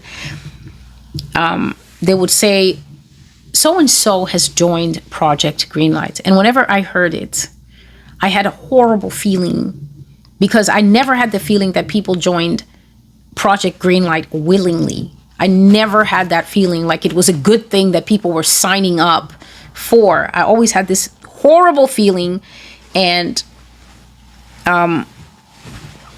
people were constantly going to Project Greenlight to volunteer information about other people. That's what they called it, volunteering. If you have any information about anything that you think is relevant, come and volunteer it to the Greenlight program. And so people were constantly going there and volunteering things about other people, and then we never saw them again. I'm going to read you an email that I received in this prophecy. It is not a real email. It was an example of the things that they will send people. Dear Celestial, your credit score refers. You are not currently enrolled in enough programs to be promoted to our socially active citizen reward tier, so no benefits for me. The minimal amount of enrollment is acceptable, as you are no doubt aware, but you can always benefit by doing more. You can join the Active Partner Program and spend time with other neighbors of your zone in excellent enrollment programs and activities designed to make you a better part of your community. Bond with neighbors of your zone and be a part of your community. Your credit score is low, and this concerns us. Kindly contact the number below for assistance on the types of programs that best suit your temperament, as we have it on file. And let us help you get moving again. Yours in health, the Office of Citizens Affairs. This is the kind of email that people were getting, that I got. And with it, you had 30 days to answer that email and say, if you were an unwise person, that you feel that being in the minimum number of programs is enough. Because the email does say, I'm sure you know that enrolling in the minimal amount of programs is acceptable. You could say that, or wisely, you could contact the office and say, please give me a list of recommendations for my zone. I could do more. And I wrote here, it is up to you how you want to survive. When somebody writes you and tells you yours in health, unless it's a family member and you know that that has a positive connotation, the first question you should ask when the government is writing you yours in health, the Office of Citizens Affairs, you should ask, whose health? Whose health? Because 100% is your health that they're talking about, not theirs. And so I'm not going to read anything more. This prophecy actually contains a lot about AI, how it operates, the function it is going to carry out, and the fact that it is going to be ubiquitous. AI is going to be put in everything. Right now, it's in our phones. You can use it or not. It's in the laptop. Mine is never on. It's never on from the day I buy it, phone or laptop. If I don't know something, I'll think about it, or at least I'll Google it for help. I don't need a thing talking back to me to tell me what a word means or what a thing is. If I can't look it up, then there's a problem, because that means that I'm no longer learning. But a lot of people, especially in our generation, younger people especially, no longer participate in active learning. They just go, hey Siri, and then Siri tells them something. And the scary part is they never go the next step to even verify what she's saying, where she sourced the information. When Siri tells them, the next time you see them in an argument, they're going to be arguing Siri's facts as if it's something they learned on their own by themselves. A lot of people, they come to the blog and I'll say something and they will go to Google, and the very first line of something that pops up, that's literally what they copy and paste as their argument. And so, just a moment, please. I'm going back to the original prophecy. You're listening to the prophecy, Tanks in America, dated May the 14th, 2021. And so when God is talking about the rise of Nazism, you've heard just a few facets of what it's going to be like. And one day the Lord finally came out and he said, the home of Nazism will be America, not Germany. Obviously, he said that because he can see my brain and he knew what I kept thinking. He would say something to me and I kept erroneously thinking, well, he came from there. So obviously a resurgence again means from there. And he told me, no, Nazism is going to arise in the world again out of America. And I was flabbergasted. I was floored. How could Nazism arise in America? How is it possible? America is a free nation. Nazism was a complete opposite. It was a rout. It was a takeover. Hitler rose to power in no time, in a few short years, because he was so dynamic, because he was so fiery, because he had the exact type of talking points that Donald Trump has now. I will get the others. I will get the others. You always know that you are on a racist roller coaster when you are fired up by the getting of the others. You're problematic people as a group if the getting of the others is what gets you going. Because one day, since history always repeats itself, it's inevitable that you will be the others who get got. And then what? Then it will be the crying and the innocence and the what have we done? You help them weave a basket to catch some fish, and eventually when those fish are all caught, they're not going to throw the basket away. They're going to use it to catch you. That's how history repeats itself. But in order to know that history is repeating itself, you literally need to pay attention and read a book sometimes. And so, when God kept saying, Nazism will be again, and now he's saying that Nazism is going to come out of America. Remember, this was a lot of years ago. A lot of years ago. I started to study. I started to look. If someone says again, if God is giving you a warning, it's natural that he's expecting you to hear the warning, but then you have to do your own research. You have to obviously pray, but then you also have to search. You have to look. People wildly defending the moon landing, wildly defending it. Just literally go and look at the ship.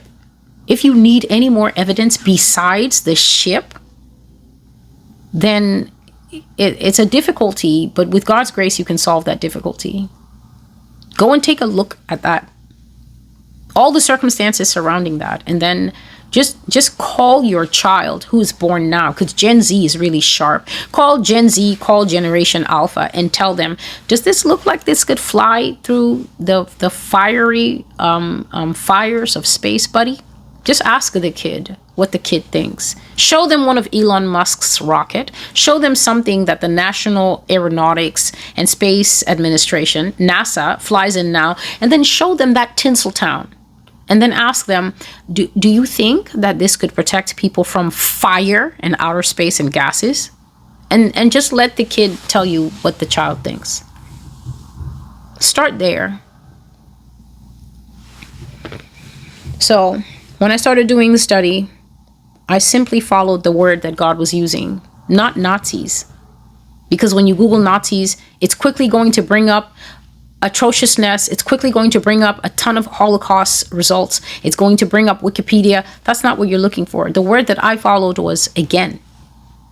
I followed the word again, not the word Nazis. And the word again, coupled with understanding America, led me to Operation Paperclip.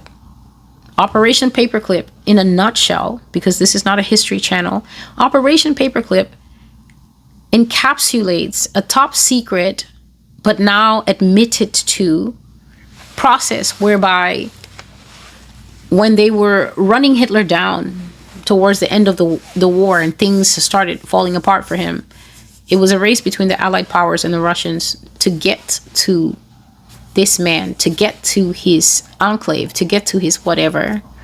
And when they got to some of his top people, those people that you see convicted and 3 of them hanged and crimes against humanity and wartime torture and stuff like that, those are not the top seed. And it definitely wasn't just those few people that the world was told at that time. Just those 12 people and the few subsequent ones that they had that masterminded the plot. There were hundreds of people. Just look at America now, right? Look at America and everything that God has exposed about the United States so far. If they caught Bill Gates and a few other people and said, these 8 people have perpetrated all the crimes that we see in America, would you believe it? If they just caught Hillary without Bill, right?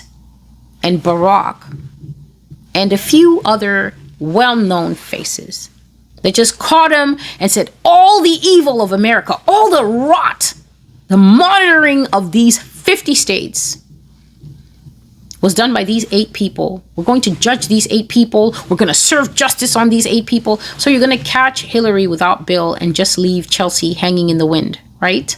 The descendant of the 2 rotten trees.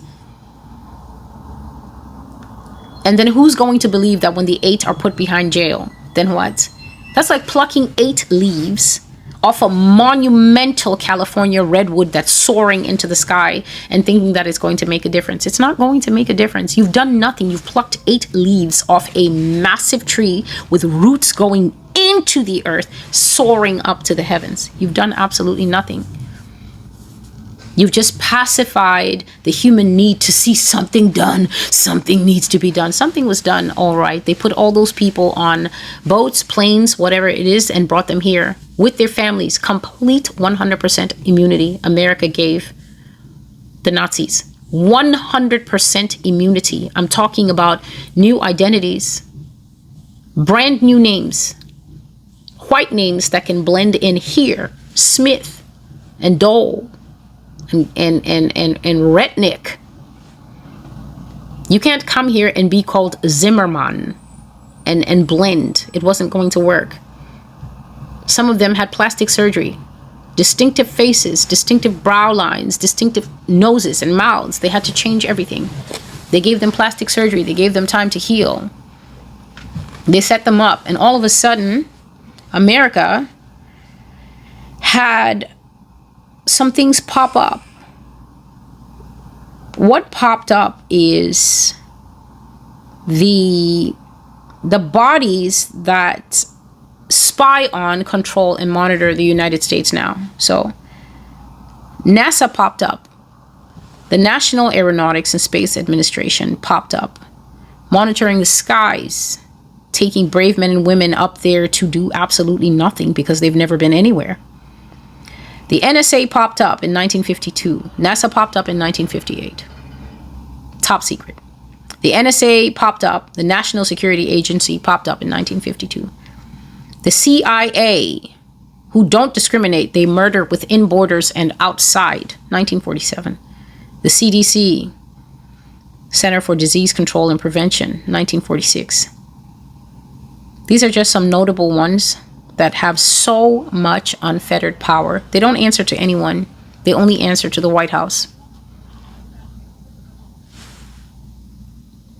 The only agency that is old enough, that is generic to America, when you think about it, the powerful ones, that is the FBI. That's been around since 1908. And to be honest, they're just cops. The FBI are just the highest level of cops. They're 100% domestic. They're just cops. And so when you think about the characteristics of Nazi Germany, one of the things that you should always remember about Nazi Germany is the speed with which Hitler passed laws. Hitler's crowning jewel of a law was the Enabling Act of 1933. He got that man, his name escapes me now, the president, it might be Hindenburg, but if it's wrong, forgive me. But he got the president, the actual president, to pass a law that basically abolished the legislature, so their version of Congress called the Reichstag, where they used to take their time to deliberate the laws and think about the laws. And they had always done this, even in the times of the German Empire, when they all unified the states with Prussia at the lead. A brilliant idea to have good minds come together, to debate, to think, to look at both sides or all 10 sides of a policy, of a law, and then vote, and then carry it through for the greater good, and then record it in the annals. Hitler brought out a flurry of laws, but that was his coup de grace, because he was basically saying that the chancellor and his cabinet should have the right to pass laws and no longer check with Congress. And it was successful. He managed to do that. He also managed to burn down the Reichstag completely, and with it went the entire history. Because remember, they didn't have databases then. They were writing everything by hand. And usually, especially for instance here in America, we have the Congress Library. That's where they have at least a physical copy of all the stuff that they've done over the years, the Constitution, everything is there. And so just imagine burning down the physical entity with all that paperwork, all the previous proof of everything that we used to do, how we used to do it. It burned down in a mysterious fire, and then bada bing, he said that one of his greatest competitors, the Communist Party, they must have done it. Never provided proof. Why do you need to provide proof when you can now pass laws without anybody else saying anything? He said that they did it. He accused them, used it to round them up with his brown shirts, got rid of the opposition quickly, and then just kept it going. Just kept that momentum going. Characteristics of Nazi Germany: the speed with which laws were passed. When laws are passed quickly, as I said in video 1, you'll never keep your footing. You don't know what's a law and what's not a law.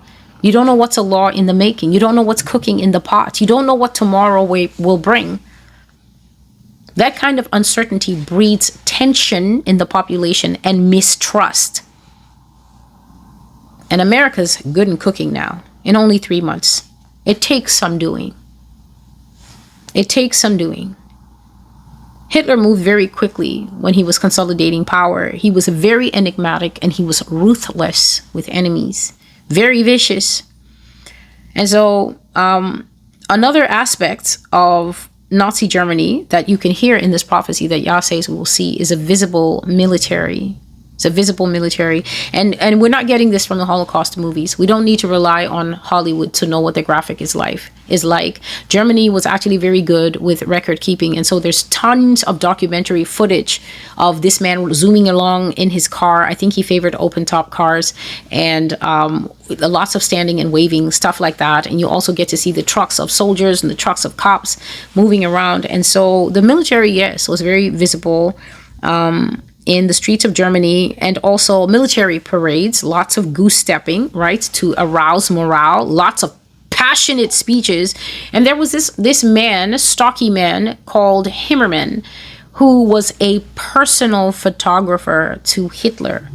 And that's why there's a lot of pictures of that man, even though because of Google and because, you know, the usual suspects are upset.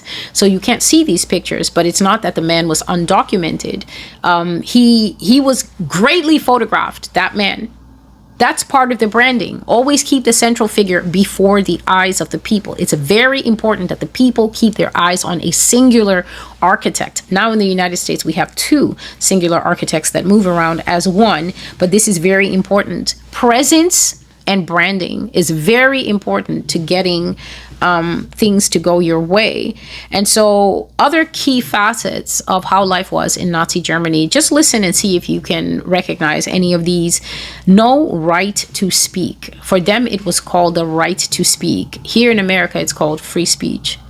No right to protest. You couldn't go out and protest in Germany. No right to assembly. The freedom of assembly, to form groups, to say, oh, we're forming a group, this political party, or we're just forming a group of discussion. There was none of that. There's no right to form political parties, and there was no right to due process. Due process is that precious phone call, your Miranda rights when you're getting arrested, and your right to a lawyer. There was no right to any of that. You got snatched, you got taken to wherever you were taken to, found guilty on some kangaroo charges, and then that was the end of you. So that is just some stuff to think about as you listen to this prophecy that is coming out of the woodwork from 4 years ago. America giving respite, America giving total immunity to Nazis in exchange that they come here and work their magic. They come here and continued with government funding. Please, just so we can understand where past tax dollars have gone. With government funding, continued experimentation, continued everything that they were doing, access to everything. They were given high positions. Many of them, their children are sitting in these very organizations that I mentioned, and in every walk of life, sitting at the tops of banks, sitting at the tops of businesses, sitting at the top of the retail industries. These are families now. This is not just lone men who came over with their wife, Helga, and 2 kids. No. They've multiplied, just like Joseph's family came over to Egypt and then multiplied from 70 people to a huge nation that God set free when he was ready. The spider came and had lots and lots of babies in the United States, and they basically run the place. And it's amazing that the majority of Americans don't know this and believe that they are free inside a Nazi cage. America planted these killers in her military, her government, scientific communities. The defender of freedom who claimed to be scandalized by Hitler's actions brought the very people who did those actions for Hitler into her bosom and gave them citizenship, amnesty, power, and something even greater than power: anonymity. Nobody knows who an American Nazi is. They're not going to say it. They're not going to show it. They're as blonde as you. The only person who can reveal it is God. And that is why in the prophecy, the land of mystery, Babylon, God said he's going to strip the anonymity. He's going to bring the secrets out of the safety deposit boxes. I myself am waiting to see how the Lord is going to do that. He's going to bring the secrets, the swastikas, those weird crosses, all the memorabilia out of their hiding places, because God says that even killers are sentimental, and they still have kept those things for old time's sake. Grandfather died, but he passed them on to the smartest son, who passed them on to the smartest son. They still have them. He said he's going to bring them out, and when he starts to expose Nazi bloodlines, he said that some of them who can't take the public scrutiny and exposure are going to kill themselves. God does not tolerate any form of evil. The last thing, well, not the last thing, God said that the Nazis of America will do what the Nazis in Europe never dreamed to do. You've certainly heard descriptions of it here. American Nazis, that is descendants of the originals, will do what Nazis in Europe never dreamed to do. They will be incredibly worse than the first group of Nazis from World War II. In one prophecy, Yah said that the scorpion that America protected is now fully grown and will sting her to death. The name of that prophecy is Lockstep. The Lord also said that America will be the home of socialist and communist practices of the New World. America was once called the New World back in the day, Columbus and them. Well, the New World will be again, but I think this time he said they're going to call it the Green State. The Green State.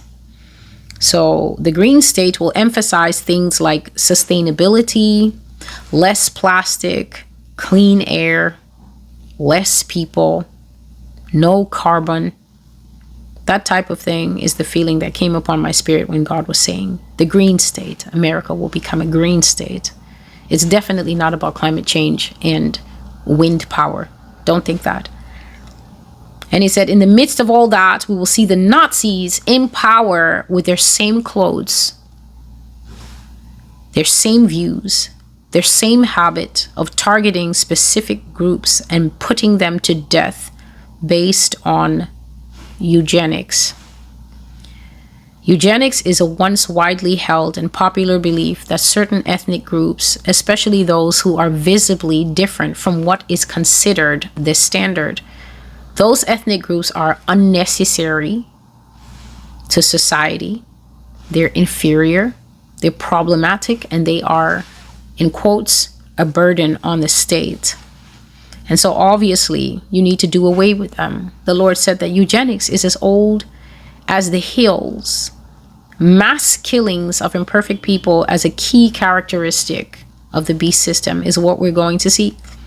Except that the net of eugenics will be widened. It will be made very wide, very broad, very sweeping. So it's not just, oh, you're visibly different in color, you're visibly different in perhaps facial features from the beauty standard or the acceptable standard. God says that it's now going to start to cover those who are sick. So this is not generational sickness as in, oh, this disease always hits the family. Just you're sick or you're sickly. Those who suffer from disease, now this is those who genetically carry markers and things like that. Old age, in the first prophecy, I spoke about the age wars. I elaborated, and now you can hear that they will deliberately try to weed out, finish, and exterminate older people. They will say they're struggling. They can't keep up with the technology. They don't understand. The fourth industrial revolution was too much for them. They only remember Yahoo Mail. It's easier this way. And then they find ways to get rid of people's beloved grandmas and grandpas and dads and moms. People with disabilities. You've been to war, your arm or leg has been taken. You were working in the factory, your arm or leg has been taken. You were born, your arm or leg was not there. That type of thing. People with mental problems. So it could go all the way from genetic, if someone is born with Downs, or it could go all the way to the people who, corporate CEOs who work too hard, burn the candle at both ends for 30 years and then have a breakdown and end up usually at Bellevue. It should be a few months of treatment and then he's back on his feet and they tell him, hey, Roger, take it easy. No, during the time that Roger is struggling with clinical depression, they're going to want to exterminate him as a burden on the state. People with unwanted physical features and unwanted skin colors. You're looking at me, I'm looking at you. And people with genetic defects will either be exterminated or bred out of acceptable society. In other words, the New World Order, this Nazi government, will try to delete people in order not to have them ruining the aesthetic, meaning you can't just be a Latin or a native looking flower in the midst of the lilies. It doesn't match. Or because they are a real economic burden on society. God says, just like in the old days of the Nazis, the powers that be will be looking for the strongest minds that agree with government policy and the strongest bodies that look absolutely perfect and can be used to build empire. So basically, the crazy ideas never stopped. They just went underground, as I've always been saying. And so, to center our attention on the key points of this prophecy, there will be some future form of authoritarianism in the United States, which has always been a free democratic republic. That authoritarian government, tyrannical government, dictatorial form of government will be led by and involve Nazis, Nazi descendants, and their supporters. People are going to be rounded up and killed for various reasons. It's going to be a technocratic state, heavy use of AI, heavy use of tracking, monitoring, that kind of thing. One of the means that they will use to round and kill people, besides tracking and monitoring and categorizing them into useful, not useful, helpful, not helpful, wanted, not wanted, eugenics will be the way that they will use, and they will go especially after the ethnic minorities of the United States. There will be visible military presence in the United States, and we are basically going to see tanks in U.S. streets because of a strong and centralized government control. So, you've heard the word of the Lord. Tanks in America, both the introduction to let you know what kind of themes are coming up. Please make sure that you at least watch these videos through before you sit your teen in front of them. Children are all different. Just because someone is 19 years old doesn't mean that he or she is ready to be dunked into this. Spend the time building the floor of your children before you start sitting heavy weights on them. Remember, you let them play video games up to this state. Not everyone did that with their children, but the majority did. These children are not ready to hear about death camps and exterminations and everything. They are busy making TikToks. So you need to let them know that there needs to come a pivot in the way they spend the time, their relationship with their Bible, with their Heavenly Father. Tell them that it's theirs to build, especially if your teens are older. You have 17, 18, 19, 16. Don't just tolerate endless use of the computer and things like that. You have work to do so that your family unit is strong and cohesive, because these things are coming no matter what. As long as they're in the Bible, they're coming no matter what. God bless you. I am Celestial, and this is the Master's Voice. May the Lord prosper, strengthen, and keep you going, bring you into understanding of His Word and also agreement with His Word. I shared in this video that there came a point where it was not about the type of prophecy that God was giving me anymore. Doesn't make it any less jarring. My focal point became, I know who's talking to me. I know in whom my soul trusts. So when I'm getting the information, it's not a case of, can this be? Can this really be? God is in heaven, and God has angels fanning His toes. So yes, everything He says can be. Not only that, everything that He says already is. It already is a reality. We just haven't caught up with it yet. It already is a reality. So the ones who are lagging behind prophetic understanding is us. It's not Him. Remember, He's telling us from the future. We're still in the now, not yet caught up to something that's already past Him. It's already behind Him. That's what I mean. So, God bless you. And until I see you again, goodbye.